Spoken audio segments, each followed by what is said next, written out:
Munting-kuting, iniwan ka rin ba ng mga magulang mo at naiwan kang mag-isa sa ulan?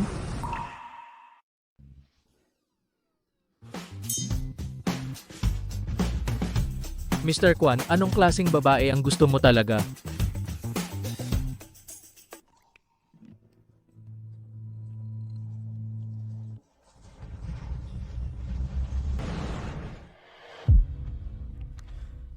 Mahilig sa hayop?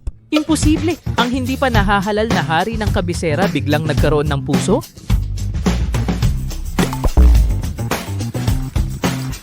Lumabas ka na agad. Pakiusap, pabayaan niyo akong manatili pa ng ilang araw. Makakapag-ipon ako ng sapat na pangtuisyon at pamasahe sa lalong madaling panahon. Senior na ako ngayong taon. Malapit na ang graduation. Hindi ako pwedeng mabigo ngayon. Tibayan mo ang loob mo.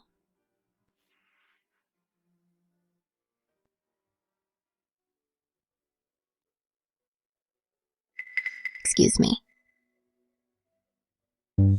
Kumusta? Nag-hire po ba kayo ng waitstaff? Ang aming mga kliyente ay mga miyembro ng elite society. Dapat maintindihan ng staff ang high-class etiquette. Nandiyon na si G. Kwan.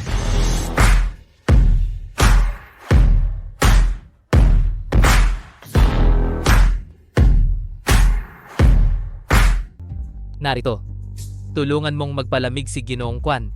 Naiintindihan. Hoy, dalhan ang mga ginoong ito ng pinakamagagandang platter at inumin. Ngayon din. Ang pamilya mo ang namumuno sa kabisera at may malawak na kapangyarihan, ngunit ikaw pa rin ang huling lahi ng iyong angkan. Sino ang magmamana ng trilyong dolyar na imperyo? Mali ba ako? Hindi ka ba nababahala? Dapat tayong magkapatid ay. Hindi ka umiinom, ayaw magkaroon ng nobya. Nagpaplano bang maging monghe? Ang nag-iisang tagapagmana ng pamilyang Kwan ay nasa kanyang 30 at wala pa ring nobya? Ang iyong lola ay pinangakuan ako ng paulit-ulit, hindi na ito maaaring magpatuloy.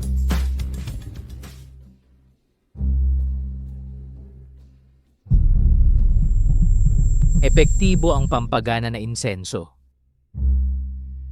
Hoy, pumili ka ng kahit alin ang gusto mo.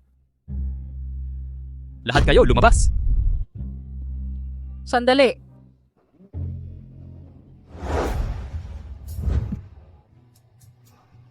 Ikaw, manatili ka! Paano po ako makakatulong sa inyo?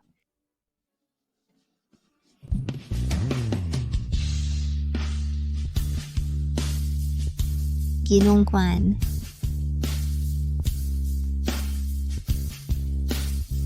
Dito ka lang. Samahan mo ako. Sino ang nakakaalam na gusto pala ni Ginoong Kwan ng ganitong matamis, inosenteng uri? Sobra na ang ininom mo. Bigyan kita ng tsa.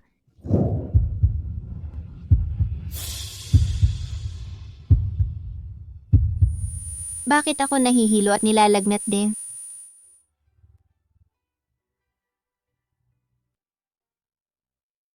Sapat na ba ang edad mo? 22.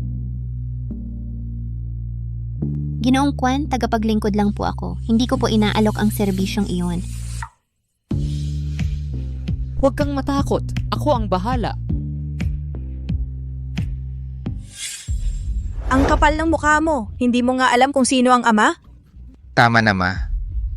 Hindi ba mas mabuti ang hindi pag-alam?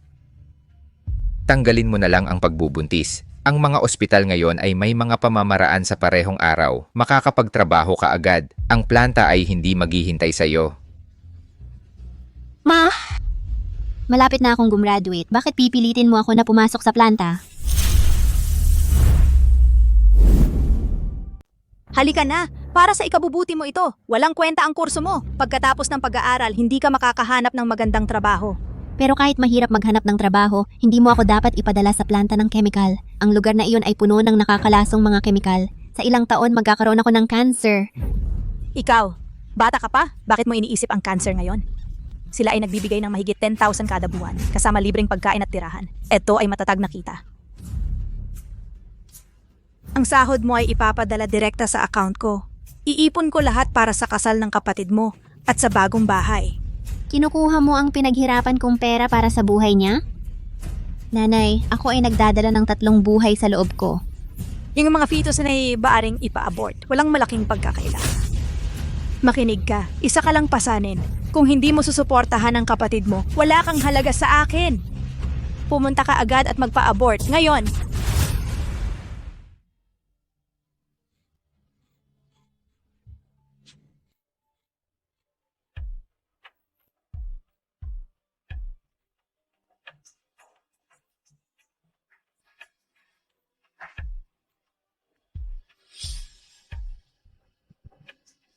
Ibigay mo ang telepono mo.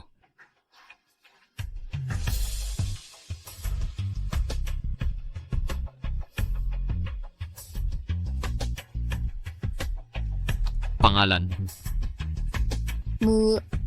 Muraksing.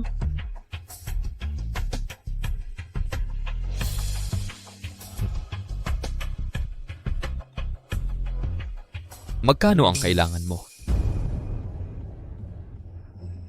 Pera? Akala mo ba ako ay babae na ganito? Maaring mahirap ako, pero kumikita ako ng sarili kong kabuhayan sa pamamagitan ng matapat na trabaho. Kung hindi ako nawala sa sarili kagabi, hindi ako makikisalamuha sa mga tulad mo na mayaman, hindi na ulit. Sapat na. Marahil talagang natatakot siya sa akin.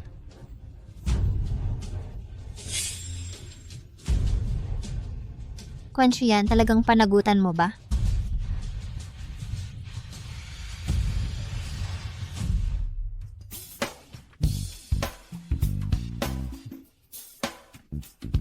Ginoong Kwan, hindi gumagana ang Bluetooth ko. Hindi makakonekta sa projector. Gamitin ko ang iyo.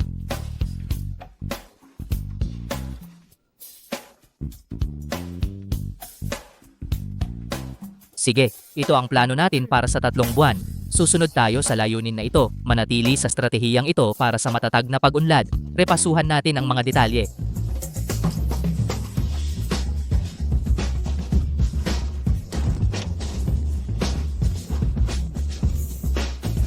Ginoong Kwan, 3 ang pinagbubuntis ko. Sa Guangming Road Clinic, maaari kang pumunta para sundo ako? Nako, Ginoong Kwan. Ang 3 henerasyon na sumpa ng pamilya mo ay nabasag. Hoy, ano ang pagmamadali? Hindi mo basta-basta iiwan ang telepono mo, Ginoong Kwan.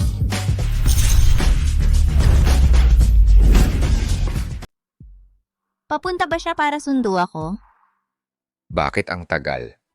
Ni Muruksing sa pagbabayad, ang tagal nito. Pagbabayad? Kalokohan, matagal nang sarado ang opisina ng paniningil. Ang hayop, tumakas ba siya? Bilis, magmadali.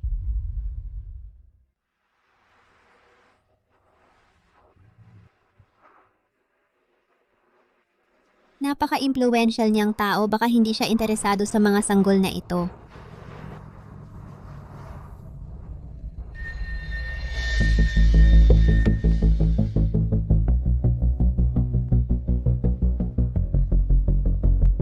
Buntis?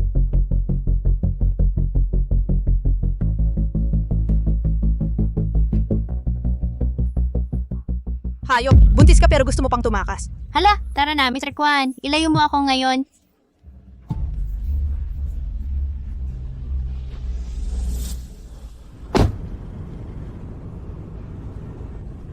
Mr. Kwan, pasensya na. Sumakay ako sa kotse mo nang walang pahintulot mo. Pero sana ilayo mo ako. Sana pakiusap. Parang naabuso ang babae.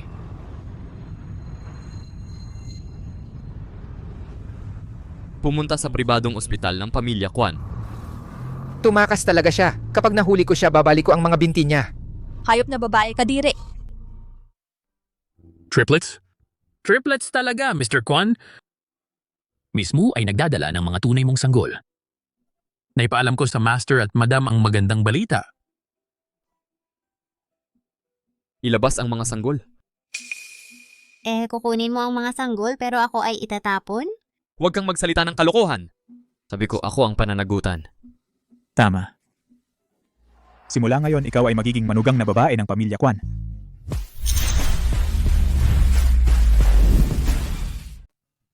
Ang aming pamilya Kwan ay may natatanging katangian sa genetiko na iisa lang ang lalaking tagapagmana sa bawat henerasyon at nahihirapan sa pag-aanak. Pero si Yan, nasa 30 gulang lang, ay binigyan ng triplets. Sa aming pamilyang may daang taong kasaysayan, ito ay talagang napakabihira, haha. Nagmadali kami sa paghahanda ng mga simpleng regalo. 99.99 million yuan cash cake. Isang bundok ng gold bars. Twin jade scepters, espesyal na gawa ng master, kuwintas ng Diyosa ng pag-ibig. Isang villa sa tuktok ng bundok. Tanggapin mo, Mrs. Mu. Para sa akin lahat? Boba, para kanino pa ito? At ito ay ang palawit ng inang kapayapaan. Kapag sila ay ipinanganak, makakatanggap sila ng child pendant. Tanggapin mo. Ingatan mo. Ibig mong sabihin, makakasama ko ang mga anak ko? Ikaw ang kanilang ina at ang manugang ko.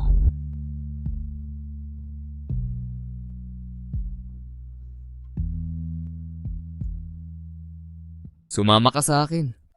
Saan tayo pupunta? Kumuha ng marriage certificate. Ano? Kasama ako? Kailangan ko ang household register ko.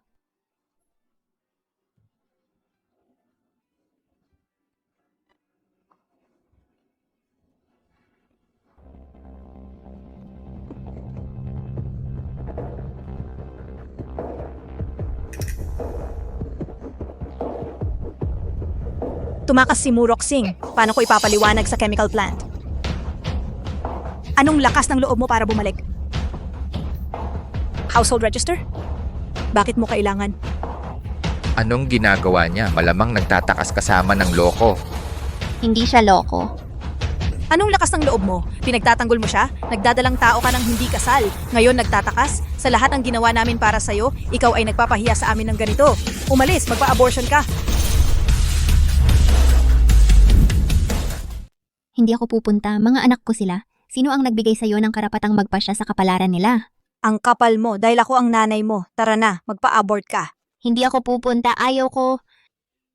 Ang yabang mo naman. Nakahanap ka lang ng lalaki, akala mo hindi ka na makikinig sa akin. Mangahas ka pang sumuway sa akin? Ate, hindi ka naman makakahanap ng disenteng lalaki. Yung mga bata sa tiyan mo, galing ba sa di inaasahang pinagmulan? Bakit mo pa ipagpapatuloy? Hayaan mo silang lumaki para mamalimos kasama ng tatay nila. Nakakawa. Muyonhang, huwag mong hamakin ang mga anak ko. Pinipilit mo akong magpa-abort? Para lang mapagtrabaho mo ako sa chemical plant na yon? Sige, kunin mo ang pera ko. Akala mo sapat na yan? Alam ko ang limitasyon mo. Makinig kang mabuti, ang pagpapalaglag na iyan ay mangyayari ngayon. Mula pa nung ako'y 7 taong gulang, ako ang nagluto at naglinis para sa inyo. Nakapasok ako sa kolehiyo, ayaw ninyong bayaran ang tuition. Sige, pinaghirapan ko. Ang sobrang pera ay napunta kay kuya. Sumunod ako. Akala ko kapag kumita ako ng pera, mas magiging mabuti kayo sa akin. Sa halip gusto ninyong ako'y magbayad ng buhay ko. Anak mo rin ako. Bakit? Dahil ako ang nanganak sa iyo, dahil anak kang babae ka na naging pabigat sa pamilyang ito sa loob ng maraming taon. Sinayang mo ang pera namin sa lahat ng mga taong iyon. Di huwag. Gusto mo ang buhay ko para kumita ka ng pera? Hindi kailanman. Tingnan mo. Tumakbo siya. Habulin siya.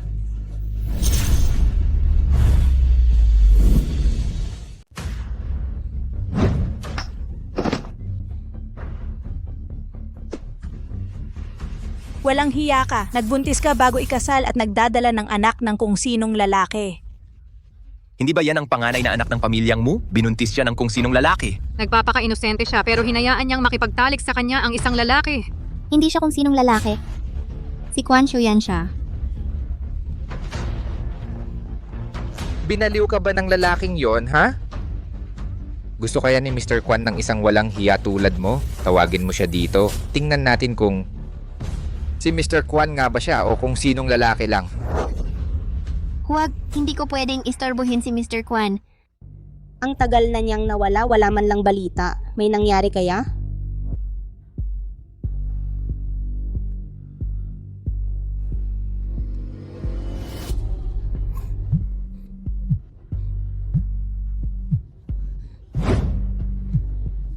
Nagpapanggap ka lang, ginagamit mo ang pangalan ni Kwan. Heto, Nakakadiri. Hoy, Nakuha mo na ba ang household register? Kailangan mo bang sunduin kita? babalik na ako agad.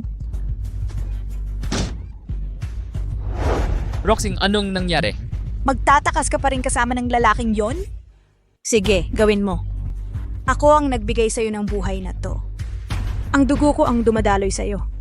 Ibalik mo ang dugo ko o hindi na kita anak. Hahawakan mo ang babae ko? Patay ka. Anong nangyari? Huwag kang mag-alala. Si Shuyan ang bahala. Papatingin ko rin ang security chief. Ligtas si Roxing.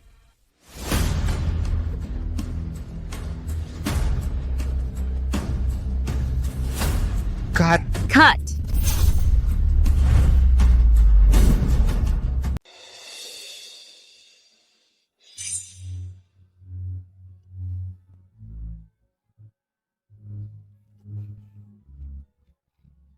Mula ngayon, wala akong utang sa iyo. Ate, napakatanga mo. Mas tanga pa sa walang kwenta. Labis ang pagdurugo mo, napakahina mo. Para labanan kami ngayon. Ano ang sinabi mo? Dalhin mo siya sa klinika. Una, ipa-abort mo. Bilis.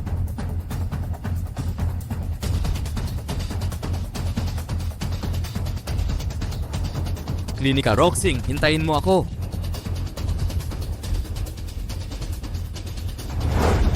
Nanay, pagkatapos kong manganak, magtatrabaho ako sa lungsod para sa kuya.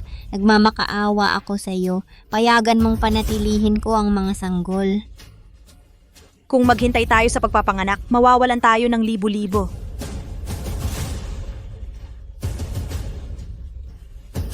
Sila ay sarili mong mga apo na daladala ko. Pakiusap, patawarin ang mga sanggol. Tahimik, hindi pa ito tapos. Tumigil sa paglaban, ate. Mga sanggol lang ng isang hindi kilalang tao. Bakit ang drama? Kwan Shuyan, malakas ka, iligtas mo ang mga anak mo.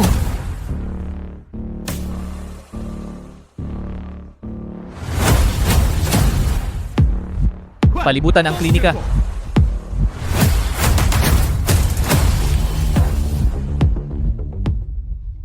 Mga sanggol ko, pasensya na.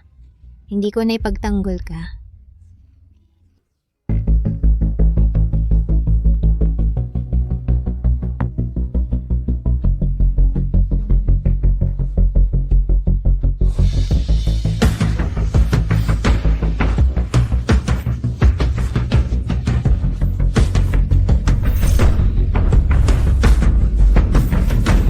Naghahanap ka ng kamatayan. Ikaw pala ang lalaking nakikipagtalik sa kapatid ko? Mukhang maginoo ang suot, pero wala ka palang kwenta.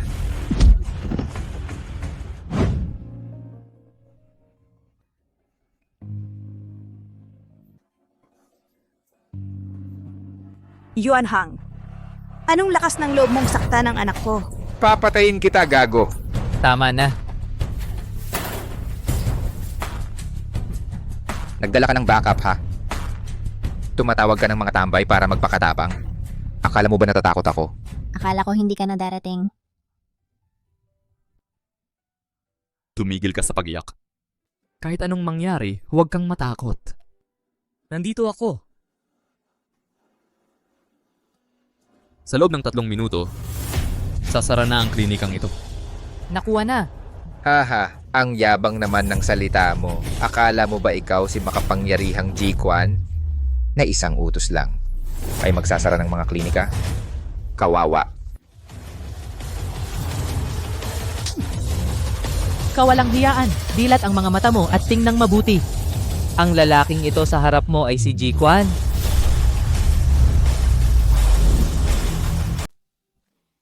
Tinatawag mo ang taong ito na isang taong may malaking prestihiyo? na ang simpleng pagtapak ay nagpapanginig sa kabisera?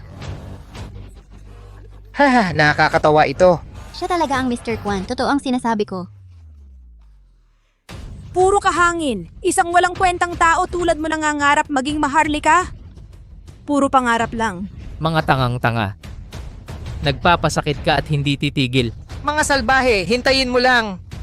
Tatawag ako sa Security Bureau ngayon. Sige, tumawag ka. Kumusta? Security Bureau? May gulo dito? May nagpapanggap na Mr. Kwan. Sige.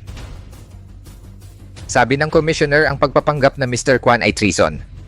Pupunta siya mismo. Walang kwenta ka. Magpaalam ka sa kabisera. Walang pag-asang tanga ka. 3 minuto, kumuha ng pagpapatawad ng asawa ko kapag nagkamali at magdusa sa mga kahihinatnan. Haha, hindi siya tumigil sa pagpapanggap na maharlika? Ito ang pinakanakakatawang bagay na nakita ko.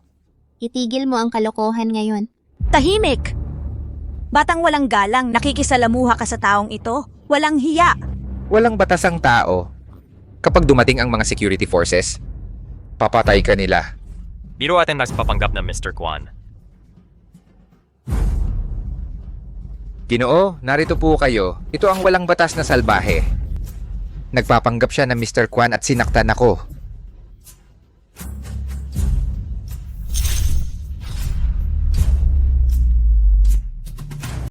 Ginoong Kwan. Galit ka ba? Ito mismo ang Ginoong Kwan? Hindi ko napagtanto na ang mga taong ito ay napakabulag para magpakita ng ganitong kawalang galang sa iyo. Siya talaga ang Ginoong Kwan? Kung gayon ang mga sanggol sa sinapupunan ng aking kapatid, Eksakto! Ang binibining mo ay nagdadala ng mga sanggol ng Ginoong Kwan. Siya ang magiging manugang na kinikilala ng pamilya Kwan. Nakatakda tayo. Nakatakda. Gino, paano natin ito haharapin? Alam mo ang protocol. Parurusahan ko sila ng mabigat. ano? Ginoong Kwan, nagkamali kami. Patawarin mo kami. Dapat kang humingi ng awa sa kanya. Kapatid, magkakamag-anak tayo. Huwag mong kalimutan ang iyong pinagmulan dahil lang ikaw ay ikinasal. Huwag kang magpakamalambot sa kanila, Ginang Kwan. Ano man ang iyong desisyon, susuportahan ko ikaw. Sila ay nag-aruga sa akin. Hindi ko sila lubusang masira. Hayaan ang kapalaran ang magtakda ng kanilang landas. Kung ano ang gusto mo.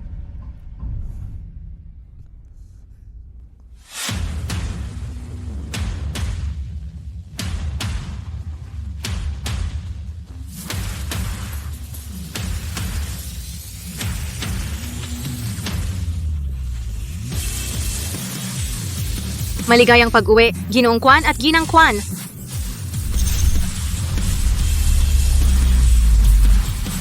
Maligayang pag-uwi, Ginoong Kwan at Ginang Kwan. Ginoong Kwan, 3 dekada ka nang umiiwas sa mga babae, pero dinampot mo si Ginang Kwan hanggang sa dulo at ayaw bitawan, kahit sa kotse. Kahanga-hangang lakas, Ginoong Kwan. Dapat akong maglakad ng mag-isa.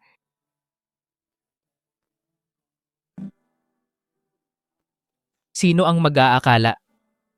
Ang pinuno ng kabisera ay isang tapat na asawa.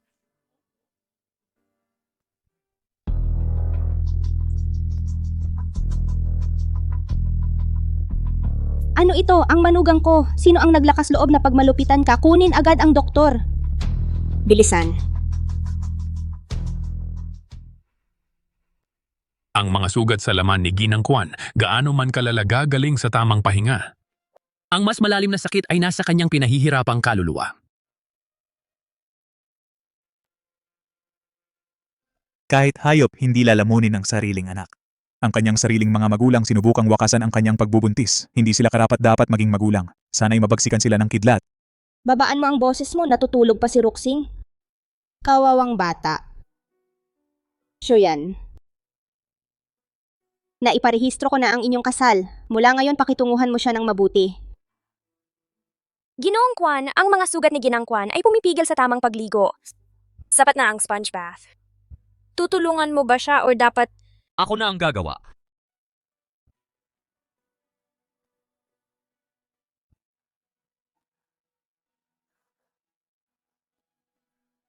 Mas mabuti na ba ang pakiramdam mo? Ginong Kwan?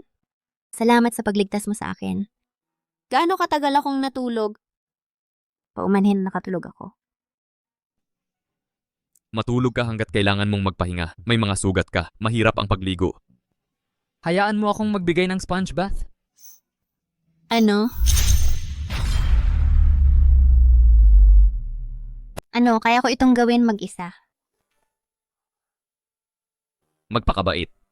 Huwag kang kikilos.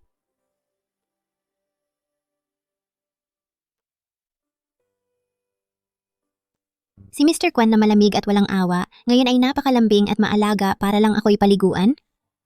Nananaginip ba ako?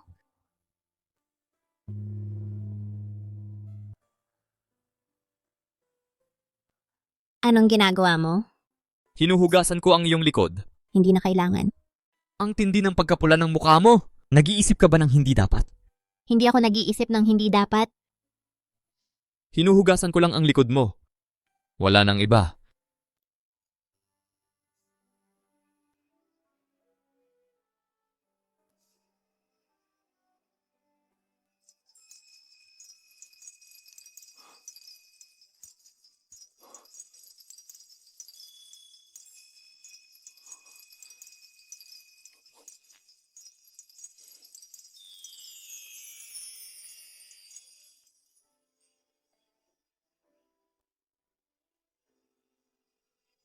Talagang hinugasan lang niya ang aking likod. Nagkamali ako sa kanya. Mula ngayon, hindi na kita sasaktan. Magpahinga kang mabuti.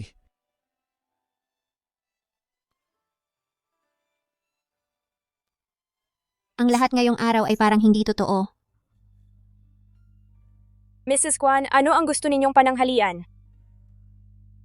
Para sa tanghalian? Gulay at tokwa sopas, ano sa tingin mo? Tokwa, 2 yuan. Gulay, 1.5 yuan. Dapat sapat na ito. Mrs. Kwan, parang pagkain ng bata ang kinain ninyo. Hindi sapat ang nutrisyon nito. Magdagdag ka ng itlog. Opo, Mrs. Kwan. Kapag gumaling na si Roxing, isasama ko siya mamili. Teka, ito ba ang pagkain ni Roxing? Tingnan ko.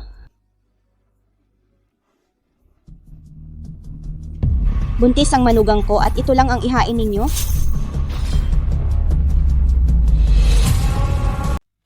Paumanhin po, Ginang. Ito po ay iniutos ng binibining Ginang. Hindi po ako maglakas loob na sumuway sa kanya. Takot siyang gumastos.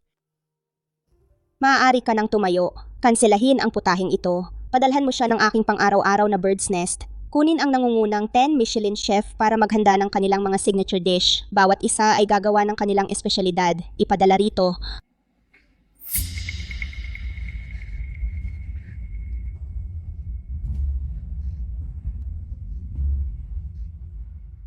Roxing.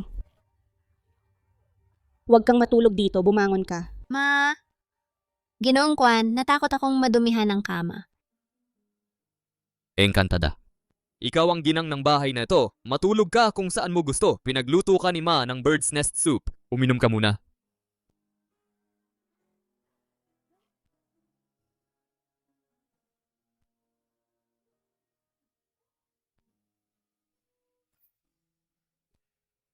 Mainit ba?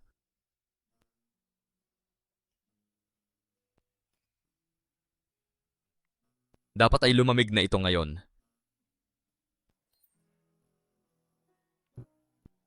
Hindi ko inaasahan na ang anak kong lalaki na may malamig na ugali ay magiging ganito kaalaga. Roxing, kami na ang pamilya mo ngayon. Bilang ginang ng pamilya Kwan, huwag mong hahayaang hamakin ka ng sinuman. Tapusin mo ang pagkain at isasama kita mamili ng mga bagong damit. Ginang, hindi na po kailangan yon. Gawin mo ang sinasabi sa'yo. Sige po. Roxing. Ginoong Kwan, siguro dapat na tayong umalis. Masyadong masikip dito.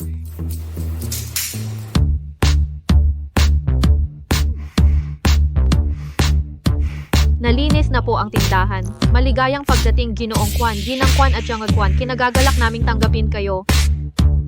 Tandaan mo ito, Roxing. Hindi ka na kailanman maghihintay sa pila sa kahit saan ka pumunta. Kami ay mga vacay member.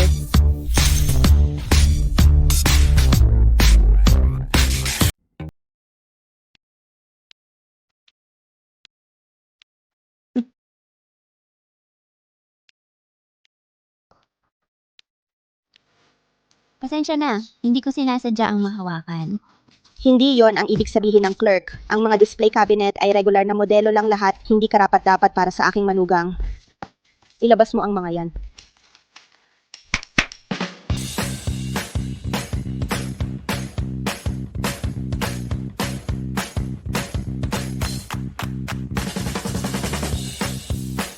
Ito, hindi. Ayaw ko ng kahit anong display cabinet dito. Ilagay mo ang sa VEC sa dakong ito. Ibalot mo na ang lahat para sa akin. Roxing, ano pang hinihintay mo, Shuyan? I-swipe mo ang iyong card. Ginoo Kwan, Ginang Kwan. Napakamahal nito. Mukhang hindi masyadong nasisiyahan si Roxing. Shuyan, Kunin mo ang ipinapaghanda ko sa'yo. Opo. Ginang Kwan, ang mga susi na ito ay para sa seaside villa na ipinaghanda ni Ginang Kwan. Ito ang helicopter at kontrata ng landing pad na pinili ni Gino Kwan para sa inyo. Ang kailangan mo lang gawin ay pumirma. Lahat ay magiging sayo. Hindi mo gusto? Gusto ko. Kung gayon, salamat Ginang Kwan at Gino Kwan. Gamitin natin ang tamang tawag, okay? Salamat, ma. Walang anuman, mahal.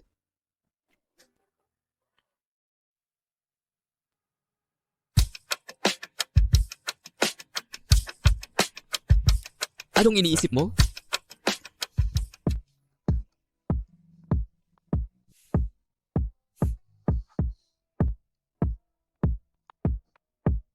Ang kapabayaan, nakatapak ka sa sahig. Paano kung magkasakit ka?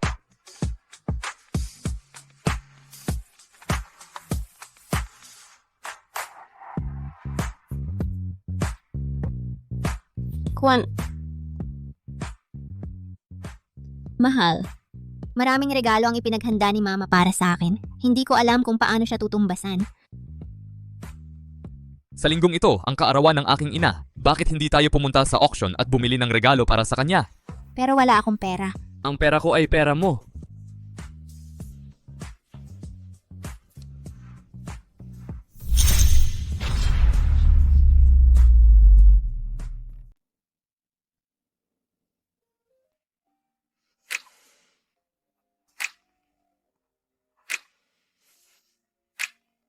Pinapatay ko lang ang mga ilaw.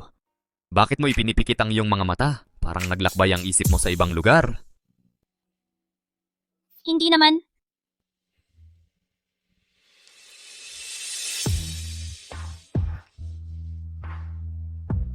Magpahinga ka na. Mahal.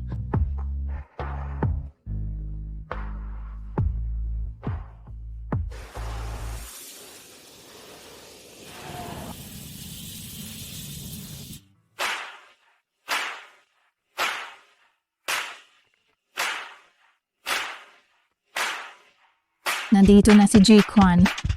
Narinig naming bihira kang dumalo sa mga ganitong okasyon. Ito ba ang iyong bagong kasama? Ito ang aking bagong kasal na asawa. Mas gusto niyang manatiling simple. Kung may litrato man siyang makakalabas, pasisinungalingan ko ang outlet na maglalathala ng mga ito. Ganito ba ang pakiramdam ng pagiging protektado? Ikaw ang aking partner sa lahat ng aspeto. Huwag kang mag-alala, Roxing.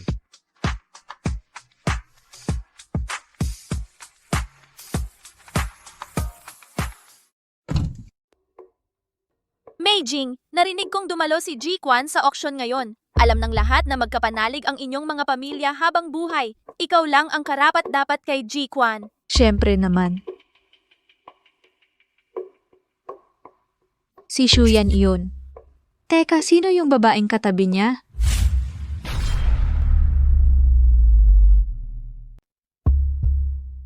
Hindi ba yan yung lalaki mula sa school natin? Yung kilala bilang notorious na dukhang si Muruk Singh? Ang lakas ng loob ng isang walang kwentang tao na lapitan si Shuyan. Naghahanap yan ng gulo, tara na.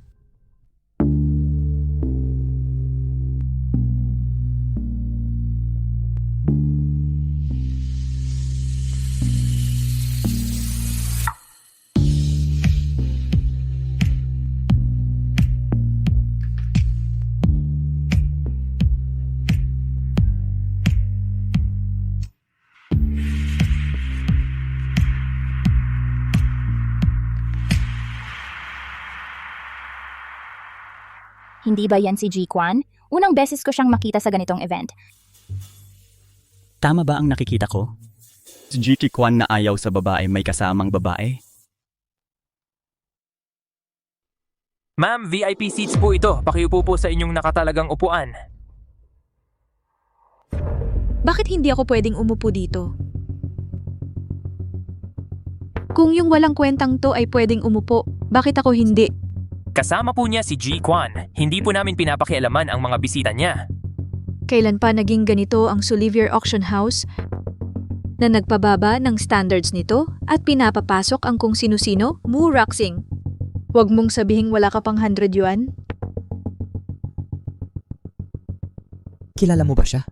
Tinutokso nila ang kahirapan ng pamilya ko at binubuli ako sa school. Tandaan mo, ang pagiging pasibo ay nag-aanyaya ng mas maraming kalupitan. Ikaw na ngayon ang young madam ng pamilyang Kwan. Walang makakapinsala sa'yo kahit isang hibla ng buhok mo. Tama ka. Mga binibini at ginoo, maligayang pagdating sa Solivier Auction House. Ang unang item, ang Golden Phoenix Crown. Ang panimulang tawad ay 100,000 yuan. G-Kwan, mahalaga ang artifact na ito. Kailangan nating makuha ito.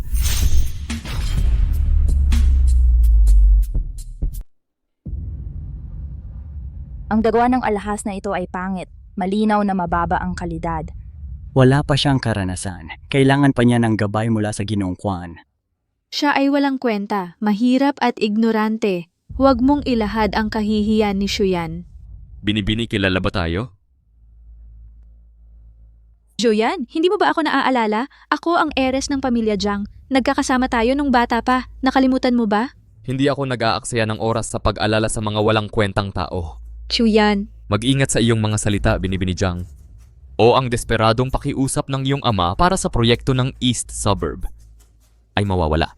Ginoong Kwan, tiwala ka sa akin. Ang artifact na ito ay napakahalaga. Hindi ako nagkakamali. Mahal, palagi akong magtitiwala sa iyo. May tawag ako. Gawin mo ang gusto mo. Ako ang haharap sa mga problema.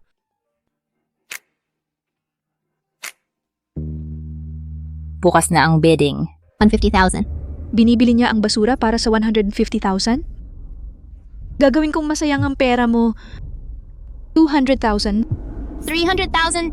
Kalokohan, 300,000 para sa Peking Phoenix?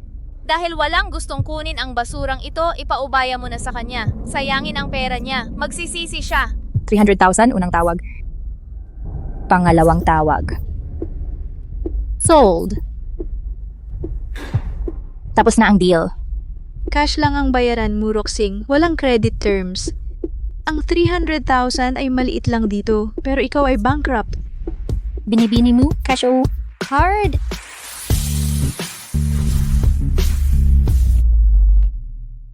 Card. Black card yan para lang sa mga billionaire sa buong mundo. Kailangan mo ng assets na kahit 1 billion. Ito lang ang nag-iisa. Billionaire na nagtatago. Estudyante na mahirap, nakatanggap ng financial aid, nagpapanggap na mayaman, Muroxing wala kahit 100 pesos sa card mo. Estudyante na walang pera. Sumali sa Solivier Auction?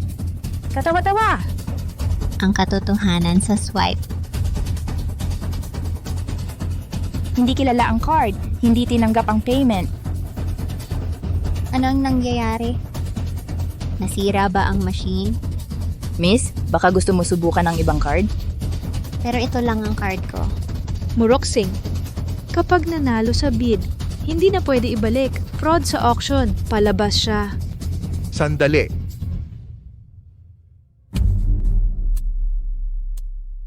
Hindi ba sila ang mga head ng Big Four banks? Mismo. Napakalaki ng balance sa card mo. Hindi kayang i-process ng regular POS systems.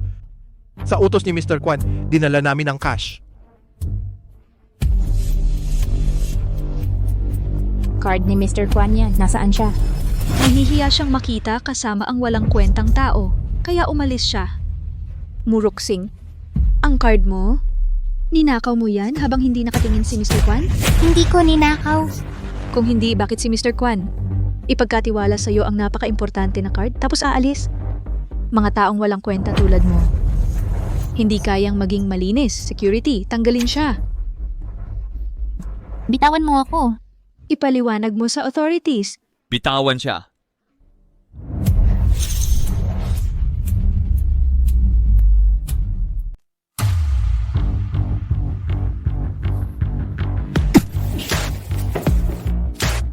Okay ka ba? Buti na lang dumating ka. Chuyan, ang babae ay ninakaw ang black card mo. Buti na lang nahuli ko siya. Ang card ko ay para sa asawa ko. May problema? Ano, asawa ni Mr. Kwan siya? Kaya pala gumastos siya ng malaki sa pangit na Phoenix Crown. Ang lahat ng humawak sa asawa ko ngayon ay magbabayad. Hindi pwede. Chuyan, ano ang special sa kanya? Siya ang pinakamahirap na estudyante sa kolehiyo natin. Ang taong katulad niya ay maaaring may sakit. At ang sino mang insulto sa asawa ko ay magbabayad ng malaki. Huwag kang magyabang. Ang protection ni Shuyan ay hindi magtatago sa pangit mong taste at ikaw ay wala pa rin. Sigurado kang walang halaga. Taya tayo. Sige. Kung hindi ito basura, babayaran ko ng 1 million. Kung walang halaga, aalis ka sa buhay ni Shuyan magpakailanman. Deal, huwag kang umiyak mamaya.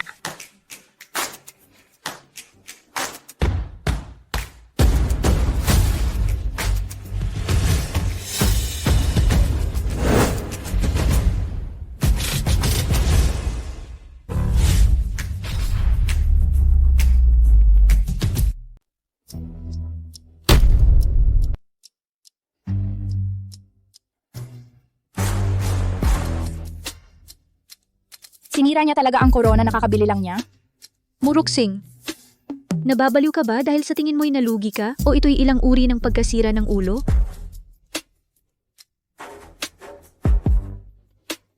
May isa pang Phoenix Crown sa loob nito. Sandali, kung hindi ako nagkakamali, ito'y mukhang ang maalamat na sinaunang Phoenix Crown na nawawala ng mga siglo. Talagang walang katumbas ang halaga. May isang taong nag-alok ng 100 milyong yuan para mahanap ang Phoenix Crown. Ano ba ang pinagsasabi mo? Hindi maaaring maging kayamanan ang bagay na ito? Hindi mo alam, miss, pero ang ginoo na ito ay isang propesor ng arkeolohiya. Walang duda sa kanyang ekspertisya. Miss Kwan, maaari ko bang bilhin ito? Para sa layunin ng akademikong pagsasaliksik? Ang desisyon ay nasa iyo, pero huwag kang ma-pressure. Walang pressure talaga. Sa kasong iyon, donasyon natin ito sa Archaeology Institute. Napakahalaga ng halaga nito sa kasaysayan. Salamat, Mrs. Kwan. Ang ganda at kabaitan ay pinagsama. Kahit ako'y hindi alam na ganito ang galing ng asawa ko. Sandali, Jiang Meijing. Hindi mo pa nakalimutan ang ating pustahan kailan ko makukuha ang milyong yuan. Shuyan, dahil malapit ang ating mga pamilya, huwag na tayong maging formal sa pera. Ang pera ko ay pera ni Roxing. Bukod pa, hindi kami malapit ni Miss Chang. Jiang Meijing, maaari kang umalis.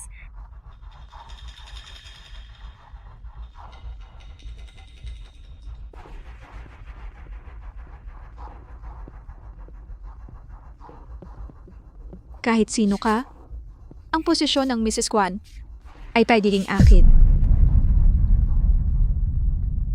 Susunod, lot number 2. Isang obra ng kilalang pintor Zhang Mulin, The Eight Immortals Crossing the Sea. Panimulang bid 1 million.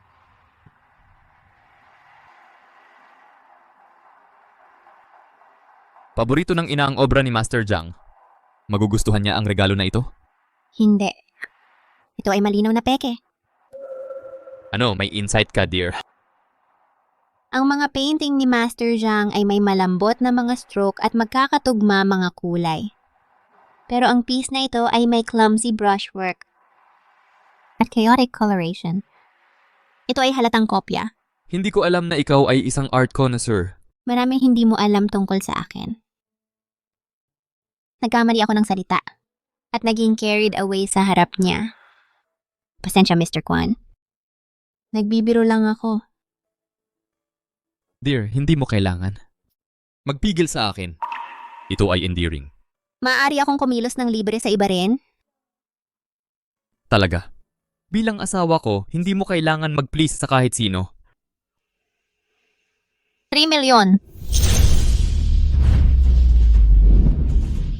Hindi ba sinabi mong peke ang painting na ito, peke ito? Bakit ka nag-aalok? Nagkukunwari lang akong interesadong mag-alok para makipag-agawan sa akin si Jiang Meijing. Kapag tumaas na ang presyo ng husto, milyon-milyon ang babayaran niya para sa isang peke. Mahal, hindi ka talaga nagpapatalo. Sa pagpapa-impress sa akin. Gusto mo talaga yan? Sisiguraduhin kong hindi mo ito makukuha. 1 million. Pakiusap. Malinaw namang mahalaga ang painting na ito. 5-1 million mula sa akin. Ginang Kwan sinunog ang price guide. 2 milyon ang itinaas ng isang bagsakan. Talagang minamahal siya ni Ginoong Kwan. Meijing, sabi nila mahal na mahal ni Ginang Kwan ang mga obra ni Master Jiang. Kung makuha mo ito bilang regalo sa kanyang kaarawan, iba na ang tingin niya sa iyo. Kung gayon, si Mu Roxing ay hindi na mahalaga. Kak na milyon. Ginang Kwan, nice pa po ba ninyong magtaas? Kung ganoon na lang siya kadesperado, ipaubayan na natin sa kanya. Muraksing. Walang sino man sa mundo ang may lakas ng loob na agawin ng mga bagay sa akin. Maging tao o painting man, lahat ay akin.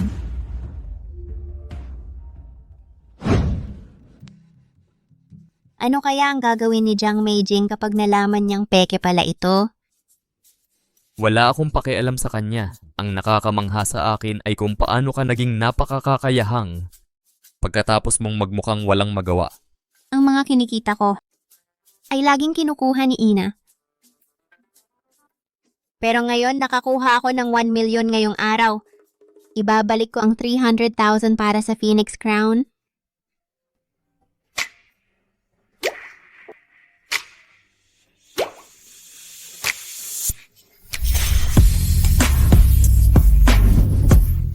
Nag-aarte ka na naman parang bata. Ang iyong pagiging pabigla-bigla, itago mo na lang ang pera para sa'yo.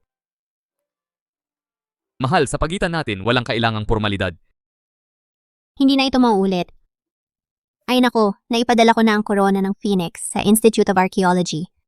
Tungkol sa regalo para sa kaarawan ni Maman, ano ang dapat kong gawin? Huwag kang mag-alala. Naghanda na ako. Hindi, kahit ano pa ang mangyari. Kailangan kong maghanda ng regalo para kay Mama. Ang iyong pagiging maalalahanin ay nakakabilib. Gabi na. Magpahinga ka na.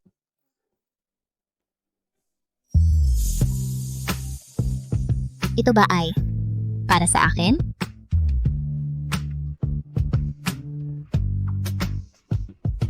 Nagustuhan mo ba? Oo. Gustong-gusto ko ito. Ako na ang mag-ayos ng mga bulaklak. Hayaan mo ang mga katulong ang gumawa nito. Hindi mo kailangang gawin ito ng sarili mo. Hindi pa rin ako sanay sa pag-uutos sa ibang tao. Kailangan ko bang talagang matutong mag-utos sa iba? Kailangan mong baguhin ang iyong pagiging sunod-sunuran. Ikaw ang may-ari ng iyong sarili. Huwag kang matakot kanino man.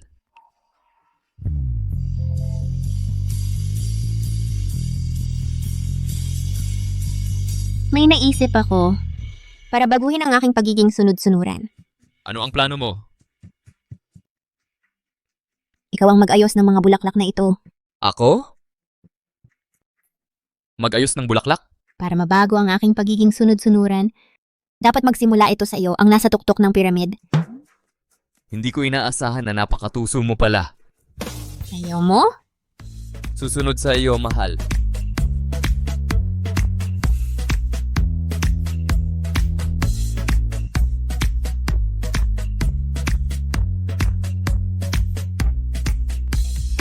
Ang gwapo niya talaga.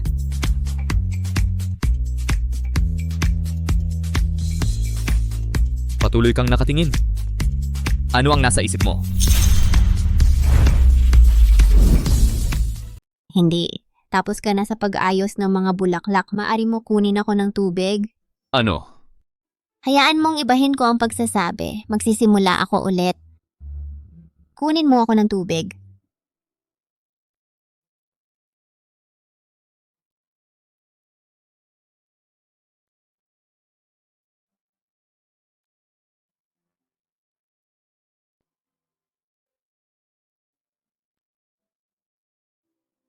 Gusto ko rin ng orange, tinanggal ang balat at handa na kainin. Hoy! Hindi lang ang panlabas na balat, tanggalin din ang puting bahagi. Medyo hindi ba ako mapag-demand? Mabuti, ninakaw mo ang puso ko. Kaya matagal ako. Sige, balatan mo na ang orange.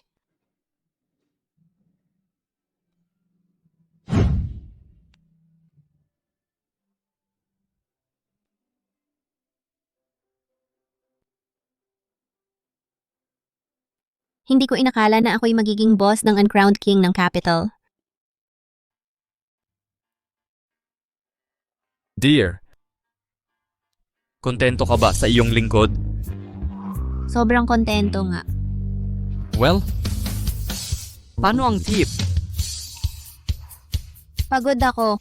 Dapat matulog ka rin. May handaan sa kaarawan ng nanay. Bukas. Roxing, maghihintay ako hanggang handa ka.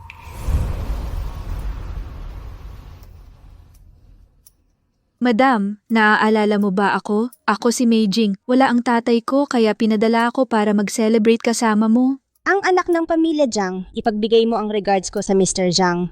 Siyempre, ngayon, Maligayang kaarawan. Nanay! Sweet, halika rito. Papakilala ko sa inyong lahat. Ito si ang binibining may bahay ng pamilya Kwan, si Muruk Singh.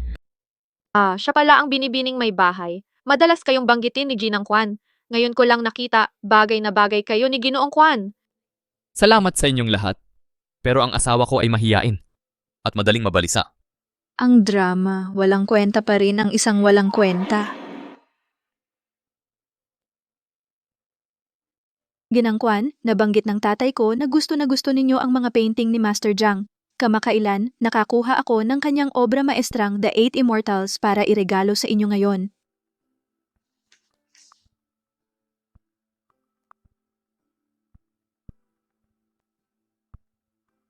Kaya gumastos si Miss Jiang ng 6 million sa Soulivier auction para sa magarbong regalong ito para lang kay Ginang Kwan. Ang bait naman. Meijing, sobra naman ito. Ang piece na ito, peke ito. Muruksing, ang lakas ng loob mong pagsinungalingan ako. Ang mga tunay na eksperto ay nakakakita. May mga kulay na nag-aaway. At pilit na mga brushstroke. Hindi ito gawa ni Master Jiang. Ang mga katulad mo ay hindi kailanman makakahawak ng painting ng isang maestro sa buong buhay nila. Nakita mo na ba ang isang tunay na obra maestra? Si Roxing ay pamilya. Miss Jiang, sinasabi mo bang kulang sa taste ang aming pamilya? Mga tauhan. Kunin ang tunay na piece ni Jiang Mulin mula sa aking study. Agad.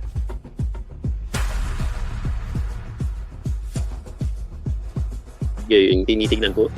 Ang mga kulay dito ay mali talaga. Ang canvas ni Miss Jiang ay halatang mas mababa ang kalidad. Siguro hindi maganda ang kondisyon ng master nung araw? Madaling malaman kung tunay o peke. Tuwing matatapos ni Master Jiang ang isang painting, gumagamit siya ng espesyal na brush para isulat ang pangalan niya. Tunay o peke, patungan mo ng flashlight at malalaman mo. Pero walang nakakaalam na may ganitong ugali si Master Jiang. Siyempre, hindi mo alam. Maliban sa mga malapit sa kanya, hindi kailanman sinasabi ng master ko sa iba. Roxing, huwag mong ilabas yung chismis na hindi mo alam kung saan galing na yan. Huwag mong ipagyabang. Hindi ka nahihiya? Tunay o peke, ang flashlight ang magsasabi.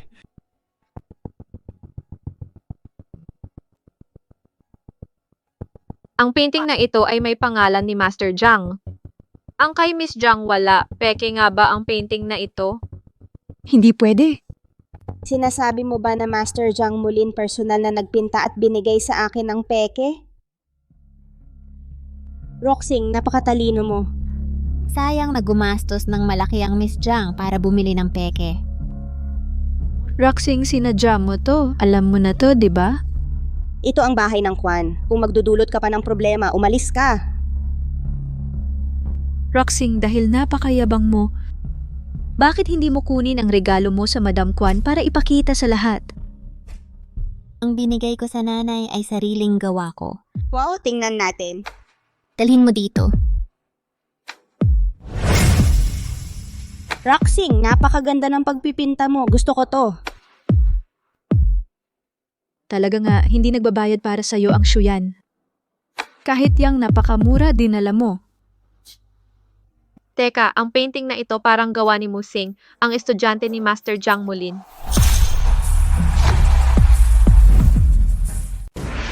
Ang kanyang painting, paano ito naging gawa ng estudyante ni Master Jiang? Eksakto. Mali ka siguro. Hindi kasi nakikita ang mga gawa ni Musing. Kakaunti lang ang na-authenticate na mga gawa na lumitaw sa mga nakaraang taon. Eksakto. Dahil sa pagiging bihira nito, kaya nag-aagawan ang mga scholar na pag-aralan ang mga ito. Hindi ako nagkakamali. Ang matapang na mga stroke. At makakapal na kulay ay nagpapakita ng malinaw na linya mula sa mga turo ni Master Jiang. Ang estilo ng pagpipinta na ito ay eksaktong salamin ng kanyang estilo. Sino ang nakakaalam na si Mrs. Kwan ay may itinatagong ganoong talino? Ang mag-asawang Kwan ay isang malakas na tambalan. Si Madam Kwan ay napakapalad. Dahil nandito si Roxing, ang aming pamilya ay tunay na mapalad. Hindi ka tumitigil na magbigay ng sorpresa sa akin araw-araw. Mr. Kwan, pinapanood tayo ng lahat.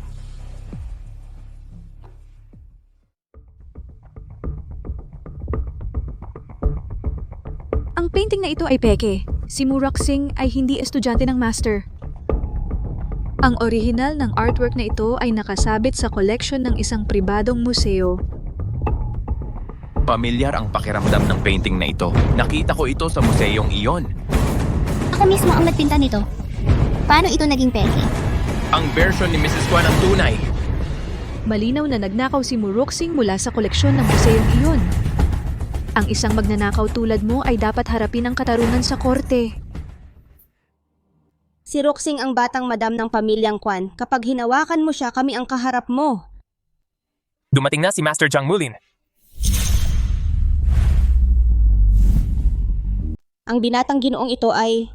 Ginang Kwan, ako ang bunso ni Guro Jiang Mulin na mag-aaral. Ang aking guro ay naantala sa biyahe.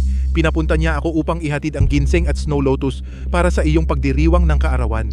Ah, ganun ba? Salamat Ginoo sa iyong pagiging maalalahanin. Mangyaring tanggapin mo ito. Kung ikaw ay mag-aaral ni Guro Jiang, edi kilala mo siguro ang kapwa mong mag-aaral, ang mga gawa ni Musing? Siyempre. Anong ginagawa ng batang to dito? Ginong Kwan, ayos ka lang ba? Ate! Si Ate Roxing ba ang tinutukoy mo? Oh, ang ate ko ay si Musing. Kaya totoo palang gawa ng kapatid mo ang larawang ito? Narito ang mismong pintor. Bakit ka nagdududa?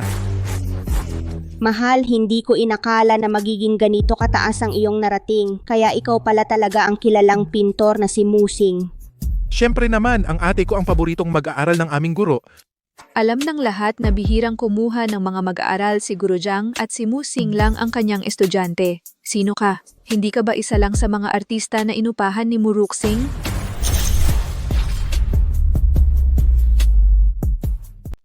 Miss Jiang, tama ang sinabi niya. May malapit akong kaibigan na malapit sa Master Jiang Mulin, pero hindi niya nabanggit na mayroon siyang napakabatang alagad. Talaga, alam na bihira lang magturo ang master. Kailangang napakatangi ang kakayahan at ang pinagmulan ay dapat walang bahid. Pero nabalitaan ko ang nakaraan ni Mrs. Kwan ay hindi perpekto. Ngayon, retiro na ang master ko matagal na at naglalakbay lang siya. Kahit kami na mga alagad, bihira siyang makita. Anong kaibigan mo ang maaaring malapit sa kanya? Paano mo nagawa? Ang mag-angkin ng ugnayan sa master gamit ang mga walang ingat mong salita. Diretso ang salita ng junior ko. Pero totoo. May chismis na ang Master Jiang ay mga lalaki lang tinuturo, kaya Musing ay hindi maaaring babae. Tama! Nakita ko minsan ang Master Jiang sa isang event kasama ang isang lalaki na tinatawag ng lahat na Musing. Ang pinagkakaisahan ay siya ang tunay na Musing. Ang buong palabas na ito ay gawa-gawa mo lang. Gaya ng sinabi ng junior ko, ang Master Jiang ay paparating na. Hanggang sa pagdating niya, ipinapayo ko sa lahat ng narito na bantayan ang mga salita. Hindi ko palalampasin ang paninira sa asawa ko. Xu Yan, anong pangkukulam ang ginawa niya sa iyo?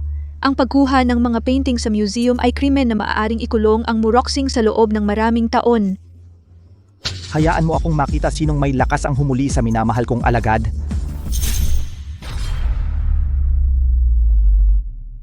Ang reklusibong Master Jiang Mulin talagang lumabas na sa pagkukubli. Madam Kwan, nandito ako nakakaabala ng hindi inaanyayahan. Ang pagdalo mo sa aming simpleng tahanan ay isang napakalaking karangalan. Hindi kami nakapagbigay ng tamang pagbati sa iyo. Master Jiang, ang timing mo ay perpekto. Mayroon isang walang hiya na babae dito nag-aangkin na siya ay iyong disipulo. Ipinagmamalaki ang kanyang estado. Ninakaw pa niya mula sa museo isang pribadong hawak na painting. Nag-aangkin na ito ay kanyang gawa. Totoo, ang painting na ito ay ginawa ng minamahal kong disipulo Muxing o Ruxing kung tawagin siya. Ipinahihiwatig mo ba na ang mga mata ko ay nagkukulang sa kanya na hindi ako makakakilala sa gawa ng sarili kong disipulo? Ano? Muruksing ay musing? Master, nakarating ka. Madam, ang batang ito ay napakamagalang. Alam ang pagmamahal mo sa calligraphy. Pinilit niya ako na dumalo sa iyong banquet personal.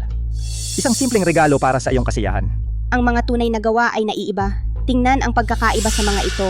Ang katotohanan ay hindi maaaring pekein at ang kasinungalingan ay hindi maaaring gawing totoo. Pero Master Chang, ang iyong paaralan ay may mahigpit na mga patakaran sa pagtanggap ng mga hindi kilala. Noong una kong nakilala si Ruxing, siya ay tumalab sa akin ng malalim. Ang aking paghatol ay napatunayang tama. Siya ay mayroong kahangahangang talento, kaya tinanggap ko siya bilang aking disipulo. Bukod pa rito, siya ay mukhang tulad ng anak ni Mu Jiufeng at Wang Qing.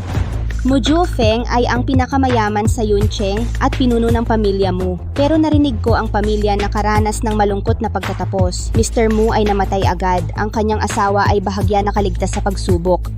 Tama, siya ay may anak na babae na, sa kasamaang palad, nawala ng walang bakas. Ang kanyang kapalaran ay nananatiling hindi alam. Subalit ang pamilya, hindi tumigil sa paghahanap para sa batang babae na may hugis puso birthmark sa kanyang likod ng ulo. Isang hugis puso na birthmark sa likod ng ulo, parang pamilyar ito sa paano man.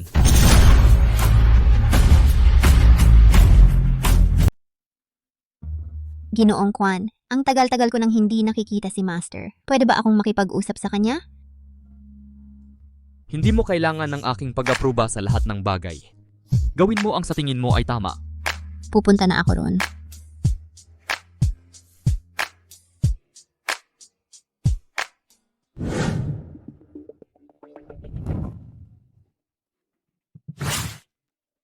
Binibining Jiang, nandito na ang kaibigan mo. Ang napakagandang ideya mo na ito ay napakamahal para bumili ng peking painting para kay Ginang Kwan. Alam mo ba kung gaano ako napahiya? Beijing, hindi naman natin alam noon. Huwag kang magpanik. Meron akong isa pang plano. Si Quan Shuyan ay itinuturing si Muruksing na parang napakahalagang kayamanan. Ano pa ang magagawa natin? Alam ng buong paralan na mas gusto ng nanay niya ang mga lalaki kaysa babae. Ang kapatid niyang lalaki ay isang ganap na tanga.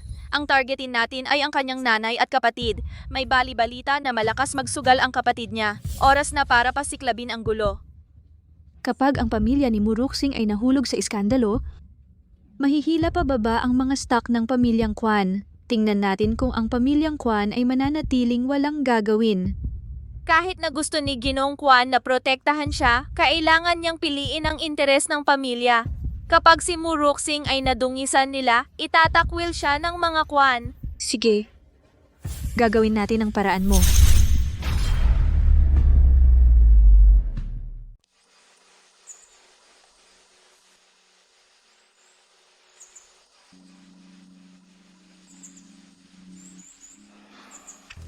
Hindi, ayokong maglaro. Sandali. Aalis ka na sa laro? Gusto mong umalis? Sige, pero bayaran mo muna ang utang mo.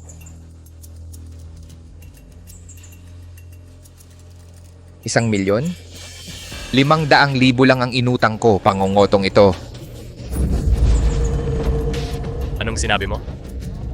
Ulitin mo, subukan mo. Mali ako, okay? Wala na talaga akong pera. O paano kung bigyan mo ako ng 3 araw pa? Bigyan ka. Kung maghihintay ako sa pera mo, anong gagawin ko? Maghintay magpakailanman? Ha? Hindi ba't ipinagmayabang mo na mayroon kang kapatid na babae na ang binibining may bahay ng pamilyang Kwan? Mamalimos ka sa kanya? Sige. Pero 3 araw lang ang ibibigay ko. Walang pera sa loob ng 3 araw. Bata, alam mo na ang mga patakaran.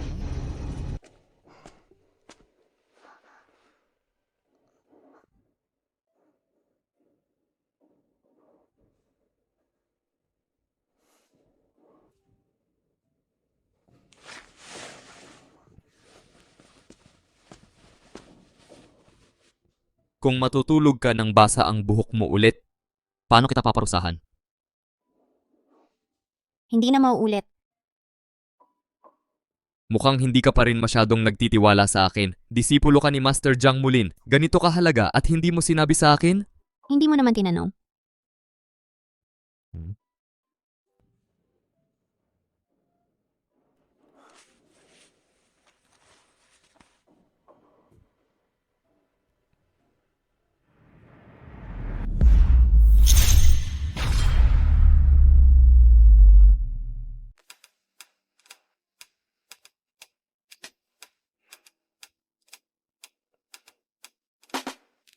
Ang ganda.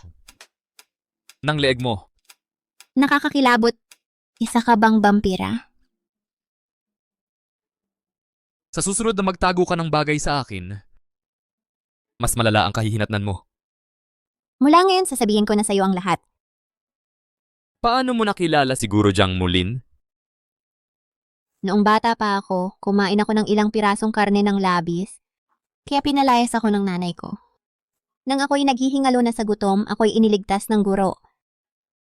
Naawa siya sa akin at tinanggap ako. Sa lahat ng mga taong iyon, ibinigay ko ang lahat ng pera ko sa nanay ko. Sabi niya, dahil menor de edad pa ako, dapat daw pondohan ang pangangailangan ng kapatid kong lalaki. Kung wala ang tulong ng guro, hindi ako mabubuhay ng ganito katagal. Ganito ka trinato ng sarili mong ina. Oo. Siguro nga, noong bata ako, nagkaroon ako ng matinding lagnat. Ang mga alaala ko bago ang 6 na taong gulang ay tuluyan nang nawala. Mula nang ako'y mag-6 na taong gulang, ganito na ang nangyari.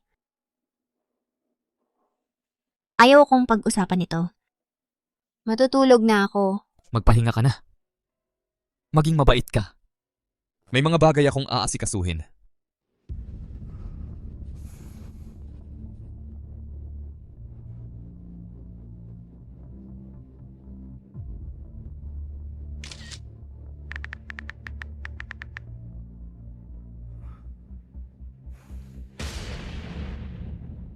Tanungin mo siguro Jiang Mulin, ang birthmark ba sa Eres? Ng pinakamayamang pamilya sa Yuncheng sa leeg ay ganito ang itsura? Pasensya na po, Ginang Kwan. Ayos lang. Binibining Wang, anong nangyari? Mukha kang nagpanik. Bigla na lang nagkasakit ang anak kong babae. Nagmamadali akong tapusin ang trabaho para makita siya. Pero dahil nagmamadali ako, nabangga kita. Tulungan kita. Ako na ang bahala sa mga trabaho mo. Pumunta ka na sa ospital. Wala naman akong ginagawa dito, mag-isa lang ako. Ako na ang magpapaalam kay Ginong Kwan. Maraming salamat talaga.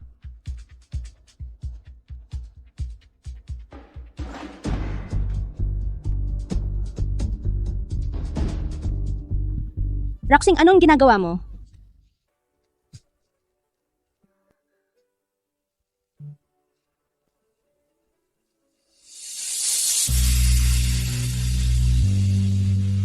Natakot mo ako, Hija. Ayos ka lang ba, Roxing? Nakakatakot ka. Ayos ka lang ba, Roxing? Ayos lang ako, ma. Huwag kang mag-alala. Anak, paano ako hindi mababahala?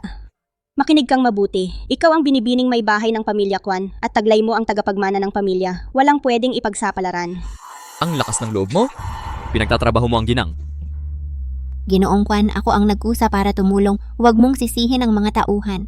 Roxing, napunta ka sa pamilyang ito hindi para maging katulong. Naiintindihan mo? Alam ko. Pero, may sakit ang anak ni Ginang Wang.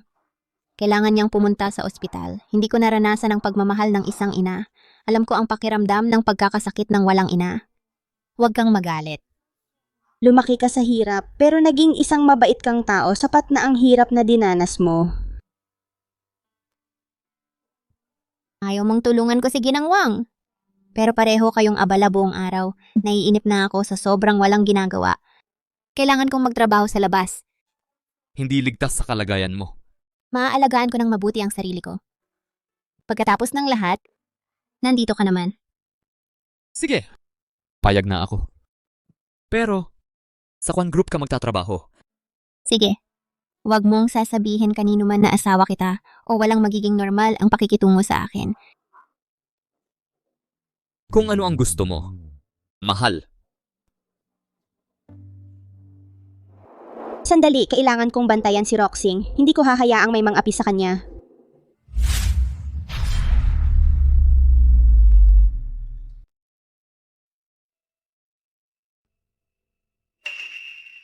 Sandali, dapat bantayan ko si Roxing. Hindi ko pwedeng pabayaan siya. Ikaw, kunin mo para sa akin ang uniform ng janitor. Ang anak-in-law ko kailangan ng personal kong pagbabantay. Opo.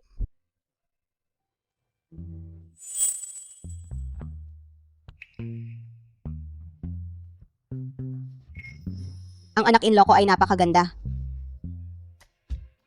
Batang pasaway. Sinabi ko sa'yo, huwag magsugal. Tigilan mo ang pagsusugal. Ngayon, may utang kang 1 milyon. Kahit magtrabaho ako habang buhay, hindi ko mababayaran yan. Bakit mo ako pinagsasabihan meron tayong... Yung nag-asawa sa mayaman, gustong iwan tayo. Walang posibilidad. Anak, sa tingin mo mahahanap natin yung walang kwenta sa Kwan Group? Pwede. Harapin natin direkta si Mr. Kwan. Sa huli, muruksing bahagi pa rin ng pamilya nating Mu. Ang kapatid na babae ay magbayad ng utang ng kapatid na lalaki ay natural lang. Eksakto. Yang gold digger. Nakapangasawa ng mayaman at akala niya makakapagmaluho mag-isa. Sa ibabaw ng patay kong katawan. Matandang tanga. Nadumihan mo ang bagong kong damit. Ang ipon mo sa buhay, hindi sakop yan. Binata, ano ang pangalan mo? Anong department ka galing? Napakasama ng pananalita. Ikaw, hamak na janitor. Paano mo ko tanong ng pangalan ng anak ko? Makinig. Ako ang tunay na ina ng asawa ng CEO. Ikaw lang, janitor. Huwag kang mag-sermon. Umalis. Lumayas.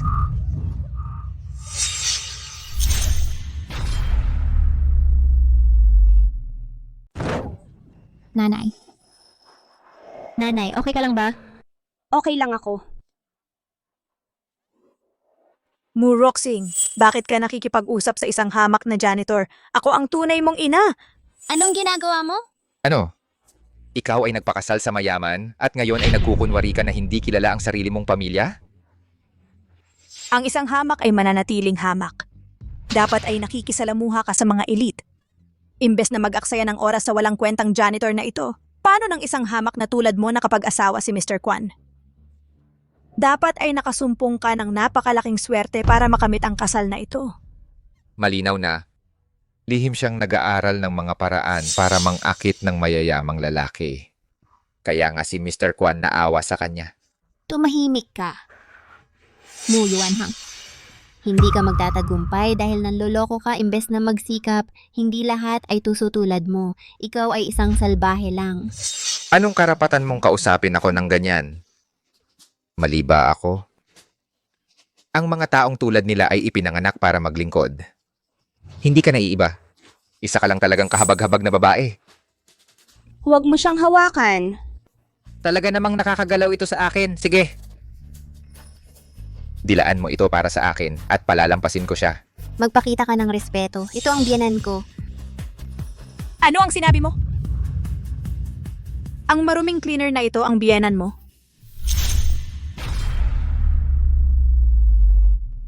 Daling kita sa ospital. Teka. Kaya, kasal kay Mr. Kwan ay kasinungalingan lang. Para lokohin kami sa simula't simula pa. Ang pakikipag-asawa ko ay wala kang pakialam. Bitawan mo ako. Muruksing, wala kang hiya. Nakipagtalik ka sa ibang lalaki, tapos nagsinungaling ka tungkol sa pakikipag-asawa kay Mr. Kwan? Ay naku. Ngayon, paano babayaran ng anak ko ang lahat ng kanyang utang? Roxing? Kahit sino ang pakasalan mo.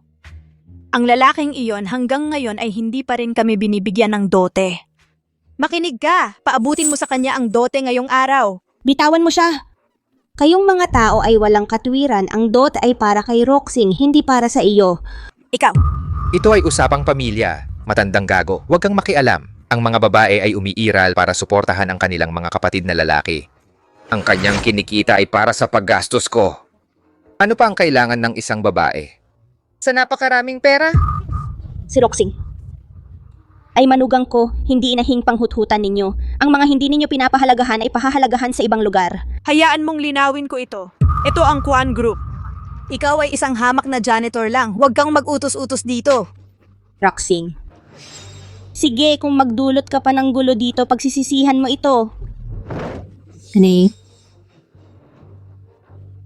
Makikipag-away ka sa akin gamit ang walis na yan? Matandang gago sa edad mong yan, tumigil ka na.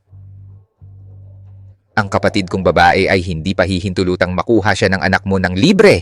Ibigay mo ang pera ngayon. Dumating na si Mr. Kwan. Dahan-dahan lang. Alam mo ba kung nasaan tayo? Gusto mo bang mag-away? Dalhin mo sa labas. Nasaan ang Kwan Shuyan? Sino ka ba? Wala ka sa sistema namin. Na-delay ang Mr. Kwan. Malapit na siyang dumating. Ako ang mula sa Kwan Group bagong hinirang na tagapamahala. Nandito ako para tanggapin ang asawa ng CEO. Ako dapat ang nagtatanong. Paano maglakas loob ang isang janitor tawagan ang Mr. Kwan ng ganito kaswal? Grabe na ito. Sino ako? Ako ang tunay na ina ng Mr. Kwan. Alisin ang dalawang ito agad. Ikaw, janitor. Paano mo maglakas loob na magsalita ng ganito? Muruksing, dalhin mo ang delusional mong biyenan sa ospital. Ang kahirapan ay nagpamad sa kanya. Talagang nawala sa sarili. Ina niya, ano ba? Ako naman ang ama niya. 3 segundo para lumabas.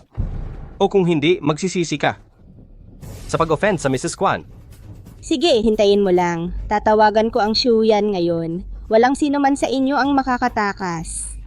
Tawagan mo siya. Sige, kung talagang makakausap mo siya, mag-aawa ko tulad ng aso. Kung hindi mo siya makausap, ang dalawa ninyo magkukotaw ng 10 beses. Roxing! Tawagan mo. Kahiyahiyang pagkilos. Hindi ito nagko-connect, nanay. Siguro busy siya. Nanay! Nagpapanggap pa? Kung hindi kami dumating, ang kapatid mo at ako matutuloy pa rin ang pagloloko! Isang simpleng janitor. Maglakas loob na makipag-ugnayan sa Mr. Kwan? May lakas ng loob ka. Tama na. Ngayon ako ay magtuturo sa iyo ng leksyon. Itigil mo ito. Sumigaw ka ng ganito katapang? Ngayon magkautaw ng may parehong sigla. Lahat tumigil.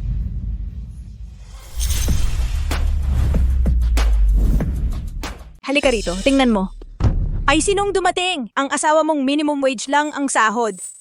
Anong karapatan mong mag-angkin na ikaw si Mr. Kwan? Mr. Kwan, tulungan niyo po ako. Mr. Kwan, anong pangyayari ang nagdala sa inyo rito? May nagpapanggap dito bilang Madam Kwan at Mrs. Kwan. Pinapag-aralan ko sila. Alin ang kamay na humawak sa asawa at ina ko? Ang kapal ng mukha mo. Si Mr. Kwan nga talaga. Mr. Kwan, nagkamali po ako. Hindi ko alam na sila pala ang Madam Kwan at Mrs. Kwan. Patawarin niyo po ako ngayon. Kalad ka rin niyo siya. I-blacklist siya sa buong lungsod. Opo. Mr. Kwan, huwag po. Mr. Kwan, Mr. Kwan. Mr. Kwan. Mr. Kwan, ako ang kapatid ni Roxing. Nagkagulo lang po lahat. Yuan Hang. Ngayon, ikaw naman ang magdusa ng 10 beses sa sakit na tiniis ni Roxing sa ilalim ng inyong bubong. Mr. Kwan. Ako ang nagpalaki kay Roxing mula pagkabata. Paano mo... Tumahimik ka! Hindi ikaw ang tunay na ina ni Roxing.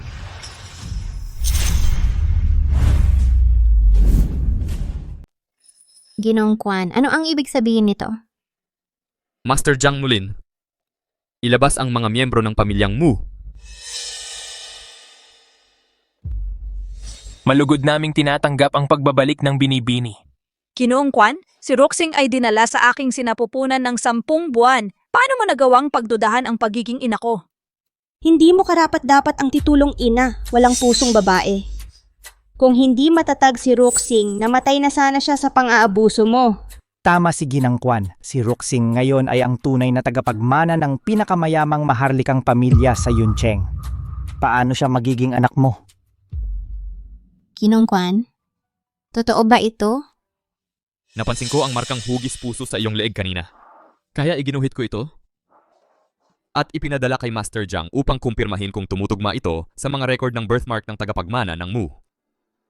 Patawarin ang aking pagiging mapangahas, ngunit kailangan kong i-verify ang birthmark muli. Ang mga marka ay ganap na tumutugma sa aming mga record. Ikaw nga ang tagapagmana.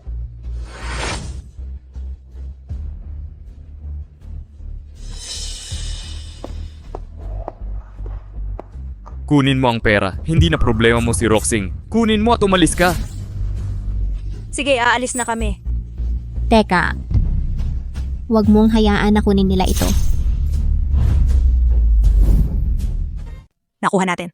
Sandali. Huwag mong hayaan kunin nila. Roxing, ano ang gusto mong ipahiwatig? Eksakto, inalagaan ka ni Mama sa kanyang pagtitiyaga. Karapat dapat siya sa perang ito. Paano ka naging ganito kababaw? Tao ka ba talaga? Pagtitiyaga?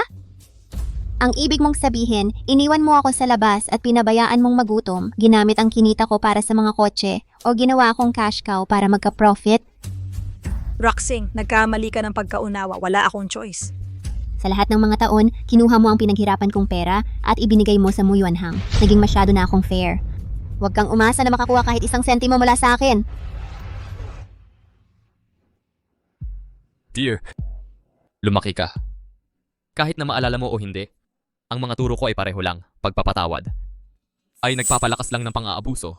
Walang utang na loob. Sa lahat ng mga taon, pinakain at binihisan ka namin. Simula ngayon, magkaiba na tayo. Ilabas sila. Turuan sila ng leksyon. Kailangan nilang maalala. Yes. Mr. Kwan, sandali. No! Huwag mo akong hawakan. Master Jiang, ako ba talaga ang tagapagmana ng pamilya mo? Eksakto. Ang mga taong ito walang dugo na kapareho mo. Ang totoo mong ina ay ang sa Yuncheng iginang madam mo.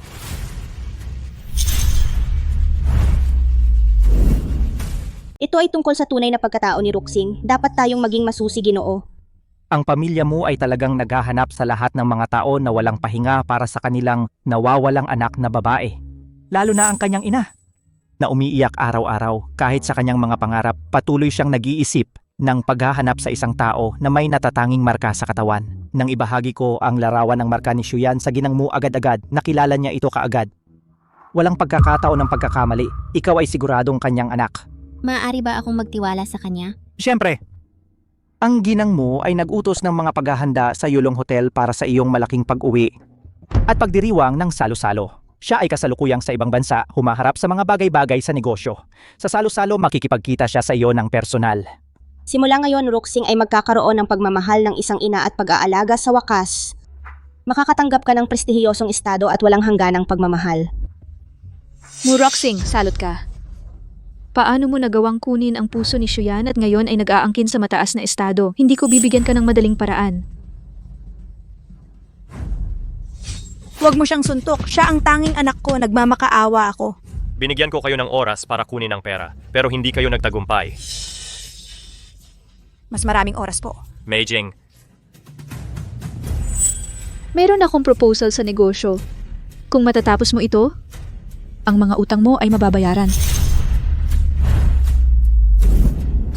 Kung matatapos mo ito, mawawala ang mga utang mo. Talaga? Ikaw, ano ang pakay mo dito? Hindi ko kailangan magpaliwanag sa'yo. Sige kung ayaw mo. Pero ang mga tao ko baka gumawa ng kakaiba kapag hindi sila nabayaran. Huwag kang gumalaw. Nanay, huwag mong gawing komplikado. Paano ako makakatulong sa iyo? Gagawin ko ang lahat. Sagot mo ito. Ang Roxing talagang anak mo ba na tunay na anak? Ako. Sasabihin ko. Huwag mong guluhin ang anak ko. Roxing. Siya ay... Natagpuan ko siya noong bata pa at dinala ko siya sa bahay.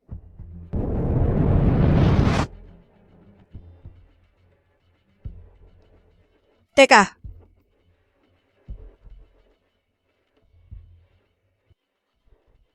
Saan galing ang batang babae na ito? Ang anak mo ay may sumpa, tinadhana ng kapalaran. Kailangan mo ang isang anak na babae na malapit para mawala ang sumpa. Pinagpala ng langit ang anak ko. Ikaw ang magdadala ng kanyang kapahamakan.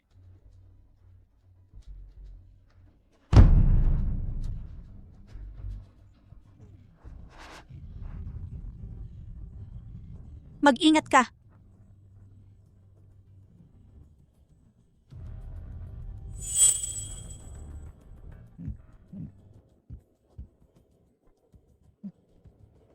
May problema? Nawawala ang heiress ng Mu. Sabihan ng lahat, hanapin sa lungsod ang heiress ng Mu. Kaya gusto ko lang protektahan ang anak ko. Natagpuan ko ang batang babae na naghihingalo at tinanggap ko siya. Hindi ko alam siya ang heiress ng pamilya Mu. Hindi. Ang Mu Roxing ay ang tunay na anak mo.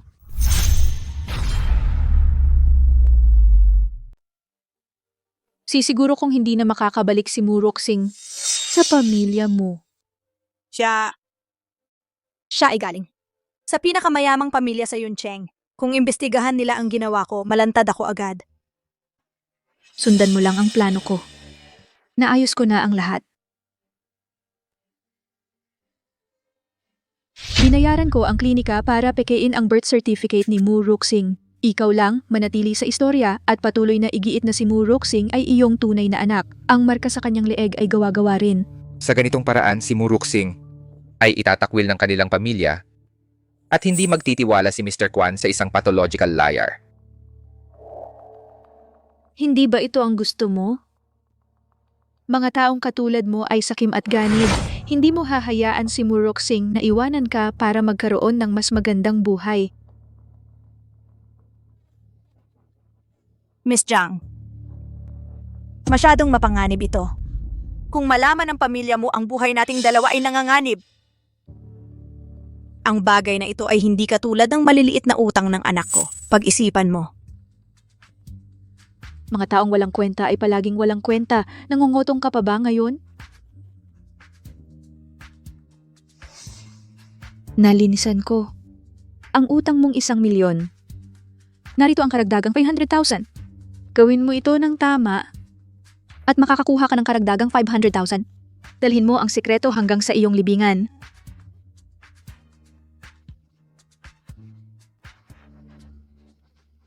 Miss Zhang, huwag kang mag-alala. Sisiguro kong si Mu Roxing ay lubusang mawalan ng kredibilidad.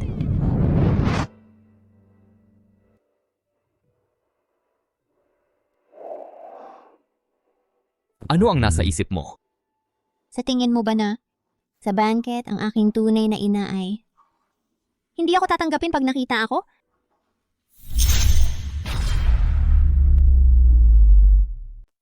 Bakit mo na itanong? Hindi ako maganda, kulang sa asal at walang kagandahang asal. Sa palagay mo ba, siya ay magdidismaya kapag nakita ako? Ginoong Kwan, ako...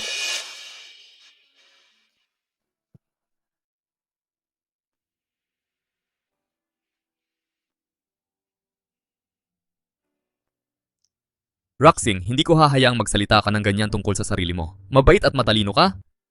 Ang direktang estudyante ni Master Zhang Mulin. Minamahal ka ng lahat. Talaga? Kailan ba ako nagsinungaling sa iyo? Kasama ka ba sa kanila, Ginoong Kwan? Siyempre hindi. Makatwiran naman, paano maakit ang isang tao na may mataas na katayuan tulad mo sa isang walang kwentang tao katulad ko? Hindi lang pagmamahal. Nabighani ako sa iyo, Roxing. Kumikinang katulad ng isang bituin na kumakapit sa aking mga mata saan ka man naroroon. Mahal kita hindi dahil sa iyong kabaitan o karunungan, kundi dahil sa bawat bahagi mo. Ang puso kong ito'y tumitibok nang may siglang para lamang sa iyo.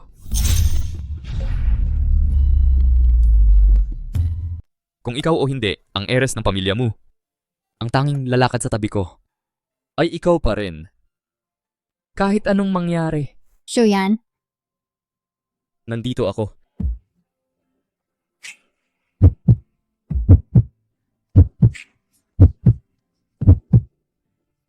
Masigasig ka ngayon. Mas maalaga ka sa akin kaysa sa lahat at pinakamamahal mo ako.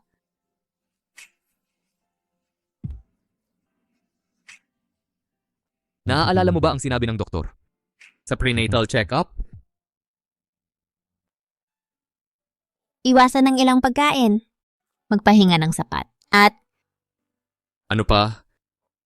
isa pa, walang intimacy sa loob ng 3 buwan.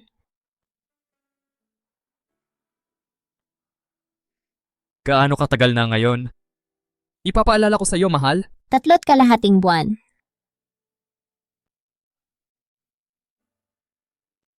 Payag ka ba? Kung ikaw lagi akong papayag,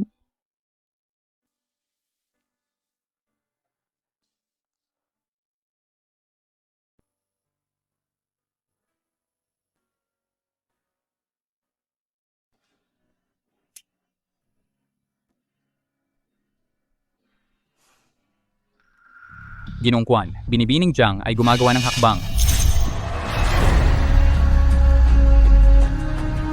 Nagmamalaki siya. Bantayan mo siyang mabuti, huwag ninyong gisingin si Ginang Kwan. Kung magtanong siya mamaya, sabihin mo may pinagkakaabalahan ako. Kapag tapos na ito, magkikita kami sa salo-salo. Naiintindihan po.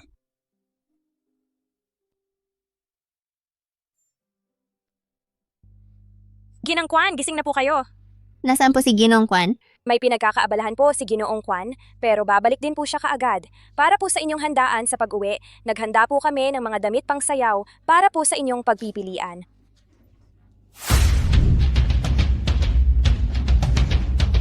Roxy, Inay, sobra naman ito.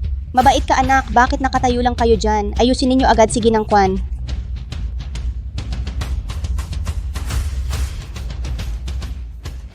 Mulin, salamat sa'yo. Nagkita na rin kami ng aking anak. Ang batang ito ay napakatagal nang nagtiis. Dapat siya ay alagaan ng maayos. Kami po ay nagpapasalamat sa inyong kabutihan. At hindi namin alam kung paano kayo mapapasalamatan, Ginang Kwan. Mula ngayon, sa pagsasama ng mga pamilyang Mu at Kwan, sa aming pangangalaga, siya ay mamumuhay ng payapa. Sisiguraduhin naming siya ay maayos na mapoprotektahan.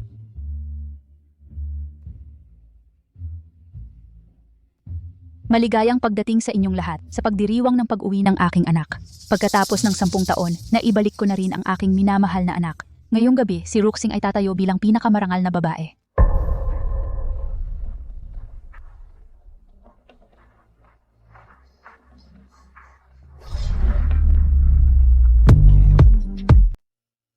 Ruxing, nagtiis ka sa lahat ng mga taong ito. Wala nang maglalakas loob na mambubuli sa iyo muli. Ngayon, hindi lamang natin ipinagdiriwang ang pag-uwi ng aking anak, kundi ipinapahayag din natin ang isa pang bagay. Ipagkakatiwala ko ng buo ang mga gawain ng pamilya mo kay Ruxing. Mula ngayon, siya na ang magiging tagapagmana ng pamilya mo. Muraxing, impostor ka. Paano mo nagawang tumayo rito na nagkukunwaring anak ng bilyonaryo? Hindi ba kinakabahan ang konsensya mo? Ikaw na naman, espesyal na araw ito ni Roxing. Anong balak mo? Kung nandito ka para manggulo, umalis ka na agad. Tinang mo, nandito ako para tulungan kayo. Hindi siya ang tunay niyong anak. Anak siya ng isang magsasaka. Ang marka sa balat sa leeg ni Ruxing ay eksaktong tumutugma sa marka ng babaeng tagapagmana ng Mu sa lokasyon Laki at Hugis. Tama na, tigilan mo ang kalokohan mo. Isang marka sa balat lang, wala yang patunay. Pumunta ka rito. Roxing, kasalanan ko ang lahat, anak. Hindi ko nabigay sa iyo ang maginhawang buhay na nararapat sa iyo.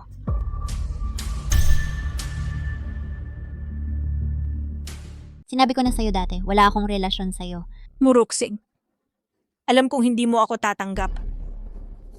Kahit na itatakwil mo ako bilang iyong ina, hindi mo maaaring burahin ang katotohanan. Naging buntis ako sa iyo ng 10 buwan at ipinanganak ko ikaw.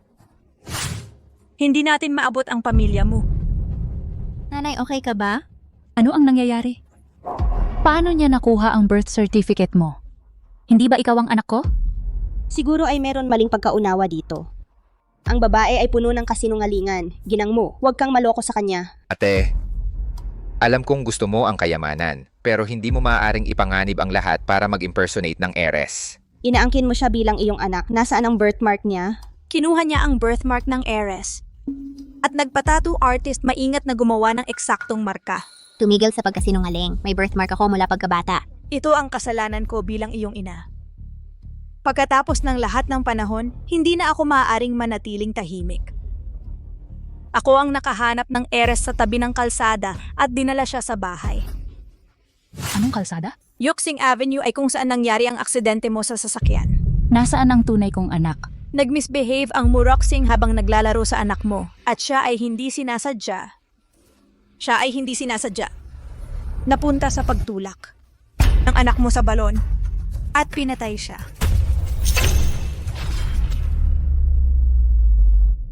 Hindi ko kailanman ginawa yan. Tigilan mo ang pagkalat ng kasinungalingan. Ituloy mo ang kwento mo. Nakita ko sa telebisyon ang paghahanap ninyo sa buong lungsod para sa mga babaeng may hugis pusong birthmark ang nawawalang tagapagmana. Saka ko lang naisip na nagdulot ng malaking gulo si Roxing. Sino ang mag-aakala na laging kinamumuhian niya ang aming kahirapan? Inplano niya ang scheme na ito sa loob ng maraming taon. Noong 18 taong gulang siya, hiningi niya sa akin ang 30,000. At nagpatato ng birthmark sa kanyang leeg na kapareho ng sa anak mo na birthmark. Ngayon nandito siya nagpapanggap na siya ang matagal nang nawawalang anak mo. Imposible. Nanay, Huwag mo akong hawakan. Hindi ikaw ang tunay kong anak. Sinasaktan mo ba ang tunay kong anak? Pinatay mo ba siya? Sagutin mo ako. maniwala ka sa akin. Sinusumpa ako, wala akong kasalanan. Ate, tama na ang pagpapanggap. Itigil mo na yan. Hindi namin pwedeng hayaan si Ginang Mu na malinlang ng kasinungalingan mo. Iniwan mo kami, pero ang pagpapanggap bilang isang tagapagmana, paano mo nagawa? Natawaging nanay ang isang estranghero? Wala ka bang hiya? Huwag mong baluktutin ang katotohanan. Gusto nyo lang pareho na sirain ang buhay ko. Muroksing, galit ka lang dahil inilantad ko ang panloloko mo sa publiko at ikinahiya ka. Ang isang tulad mo ay hindi karapat-dapat kay Shuyan. Naniniwala ako sa pagkatao ni Roxing, hindi ko hahayaan. Nasaktan siya ng sinuman. Tama na. Para matiyak na ang pag-uwi ni Roxing ay mananatiling hindi magulo, pinagawa ko sina Ginang Mu at Roxing ng DNA test ilang linggo na ang nakalipas. Malapit nang dumating ang resulta.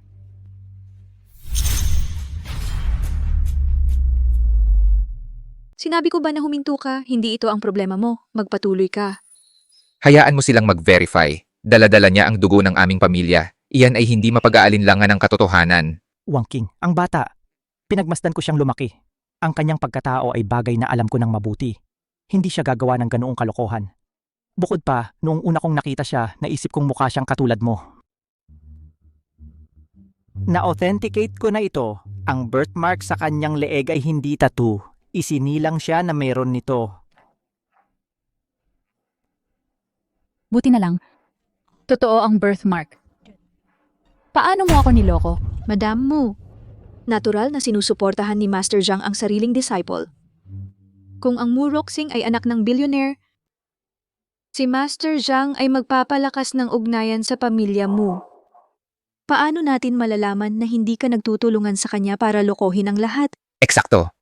Kung tunay kang heiress, bakit mo ipinapakita ang birthmark mo ngayon para kilalanin ang iyong ina?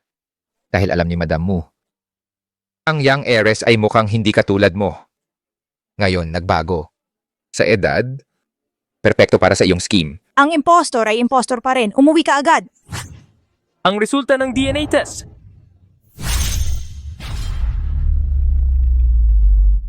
Alam kong malalaman nila na nagsinungaling ako. Nanay, bilisan natin. Tara na. Ano ang problema? Nandito na ang paternity test. Sumusuko ka na ba? Huwag mong isipang umalis. Madam Mu, ang batang babae na ito, siyang tunay na anak mo, malalaman natin kapag nakita ang resulta. Paano nangyari ito? Hindi mo talaga anak ako. Ang tunay kong anak. Pinatay mo ba siya? Sagot mo ako. Master Zhang Mulin.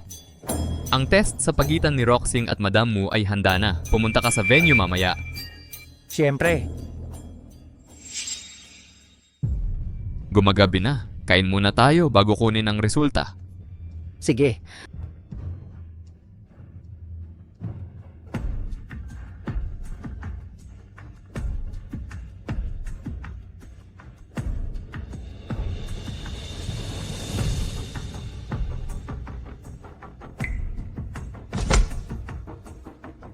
Muroksing. Tangkilikin mo ang dakilang handa na inihanda ko para sa iyo.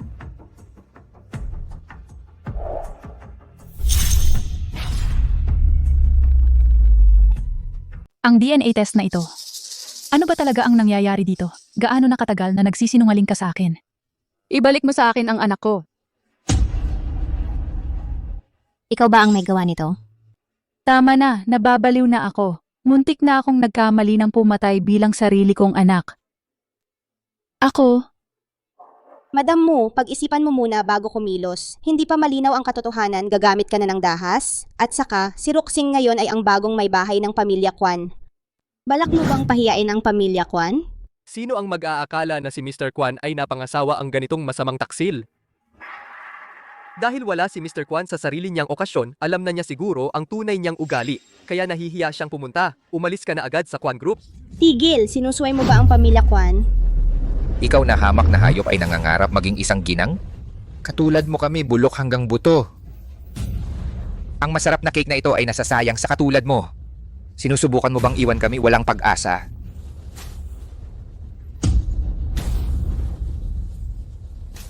Nanay, sumusumpa ako. Hindi ko ginawa ang mga yon. Ang mga gwardiya. Ang babaeng ito ay pinaghihinalaang nanakit sa tagapagmana. Dalhin siya sa pulisya.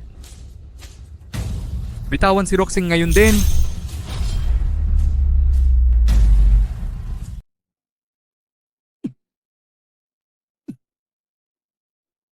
Roxing. Huwag kang mag-alala, nandito ako. Ang mga naglakas loob na humamak sa asawa ko ngayong araw, hindi ko palalampasin. Shuyan, salamat at nandito ka na. Ang asawa mo ay walang tigil na inaapi. Ginoong Kwan, ang asawa mo ay puno ng kasinungalingan. Ninakaw niya ang pagkakakilanlan ng anak ko, pero hindi lang iyon. Pininsala pa niya ang anak ko. Ang usaping ito hindi matatapos ngayon hanggat hindi siya mapaparusahan. Ginang Mu, sino ang nagsabing nagnakaw si Roxing ng pagkakakilanlan ng anak mo? Shuyan, ang ulat ng DNA na ito ay personal na ibinigay ni Master Zhang. Maliwanag na nakasaad dito na hindi siya ang anak ni Ginang Mu. Matibay ang ebidensya. Paano mo pa siya ipagtatanggol? Hindi ba't ang ulat na ito ay pinalitan mo ng personal? Noong araw na iyon, ang opisina ni Shuyan ay walang seguridad. Pwede kaya... Peke ang ulat na yan. Ginang Mu, ang tunay na ulat ng DNA na ito ay nagpapatunay na ikaw ang tunay na ina ng binibini. Paano namin malalaman na hindi ka nagbabalak na linlangin kaming lahat? Ang pamilya Kwan ay may kapangyarihan. Ang paggawa ng pekeng ulat ay napakadali para sa kanila. Ang mga ulat ng DNA ay pwedeng pekein. Pero ito ay hindi mapapalsipika.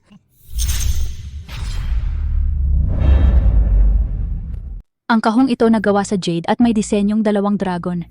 Paano mo ito nakuha? Ang kahong ito ay pamilyar ang itsura. Mr. Kwan, ito ang minanang kayamanan ng pamilyang Mu na nagmula pa sa nakalipas na mga siglo. Nasa loob nito ang jade pendant na pag-aari ng pinuno ng aming pamilya. Ang sinumang magmamay-ari nito ay siyang magkakaroon ng ganap na kapangyarihan sa buong pamilyang Mu. Ano ba ang pakay mo? Huwag mong sabihin na gusto mong pamunuan ang pamilyang Mu? Karapatan ng aking asawa ang kahong ito. Ipinagkatiwala ito ni Master Mu kay Roxing. At saka, kahit na gusto ko man ito, hindi naman mabubuksan ang kahong ito at hindi ko naman kukunin ang pendant. Siyempre naman, para mabuksan ito, kailangan ang biometric scan ng tunay na tagapagmana ng pamilyang Mu, ang fingerprint ng aking anak na babae. Shuyan ang kumuha ng kahong ito. Gusto kaya niyang, hala? Ang aking asawa. Ang tunay na tagapagmana ng pamilyang Kwan. Ang mga paratang ngayong araw ay nagdudungis sa kanyang karangalan. Hindi ko palalampasin ang anumang paninirang puri sa kanya. Ipagpaumanhin ninyo ang aking pagiging direkta. Personal akong lumipad patungong M-Country sa lupain ng pamilyang Mu para kunin ang minanang ito. Eksakto, hindi namin pararatangan si Roxing kung wala kaming matibay na ebidensya. Kung gayon, subukan natin. Kung hindi sa kanya, magdudusa ka ng husto. Miss Zhang, ano na ang gagawin natin ngayon? Tumahimik ka, lumayas ka sa harap ko. Hindi tumugma ang fingerprint. Hindi tugma ang fingerprint. Paano nangyari ito? Posible bang ako ay hindi anak ng pamilya mo? Kaya hindi talaga siya ang tunay na tagapagmana. Napakaraming problema ang dinanas ko, Mu Ruxing. Sa puntong ito, ano pa ang gusto mo? Imposter ka. Roxing, pinagbawalan kita noon, pero hindi ka sumunod at ngayon. Tingnan mo ang sitwasyon natin. Manatili lang bilang ginang Kwan ng tahimik. Bakit mo ginulo ang pinakamayamang pamilya? Ngayon, nahiya ka na. Pasensya na, Ginang Mu, hindi ko sinaktan ang anak mo. Tumahimik. Hindi ko papayagan na marinig ang pangalan ng anak ko mula sa iyo. Mga gwardya, huliin siya. Sino ang may lakas humawak sa asawa ko ngayon? Ginang Mu. Roxing, nandito ang jade pendant na kontrolado ang buong pamilya mo. Mga lalaki sa kaliwa, mga babae sa kanan. Ilagay ng marahan ang daliri mo ganito. Pagkatapos, ikaw lang ang makakabukas. Mahal, iniiwan ko ang lahat sa iyo. Sige. Kunin ang doktor. Shuyan, naalala ko na ang lahat. Ang tatay ko ginamit ang kanang kamay ko para irehistro ang fingerprint ko. Subukan ko ulit. Muruksing, nagpapanggap pa? Hindi mo talaga mabubuksan ang kahon? Lapatunayan ang fingerprint. Na-verify ang fingerprint.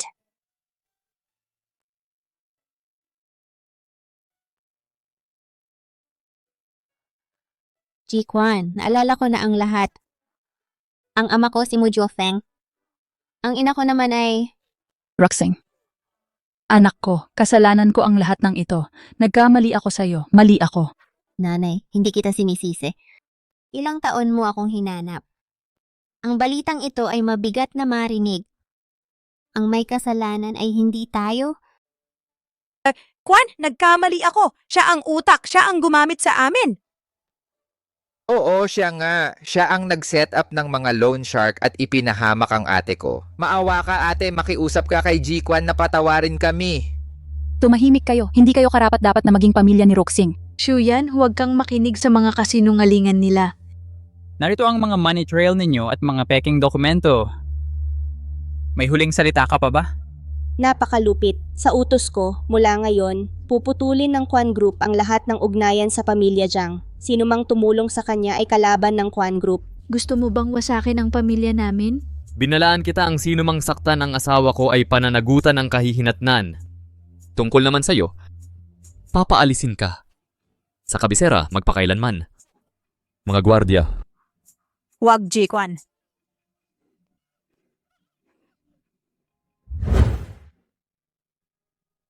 Roxing, tumatanda na ako. Ang Shamu Group ay sayo na ngayon. Sa pangangalaga ni Ji-Kwan, ang ama mo, at ako ay makakapagpahinga ng payapa. Nang makilala kita, Roxing, sa wakas ay nakita ko, kahit na isang pusong yelo ay maaring makaramdam ng init. Sa piling mo, hindi ko na kailangang mainggit sa kayamanan ng iba.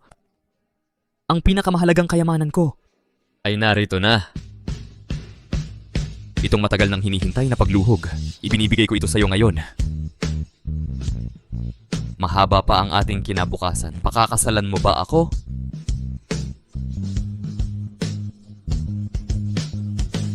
Oh,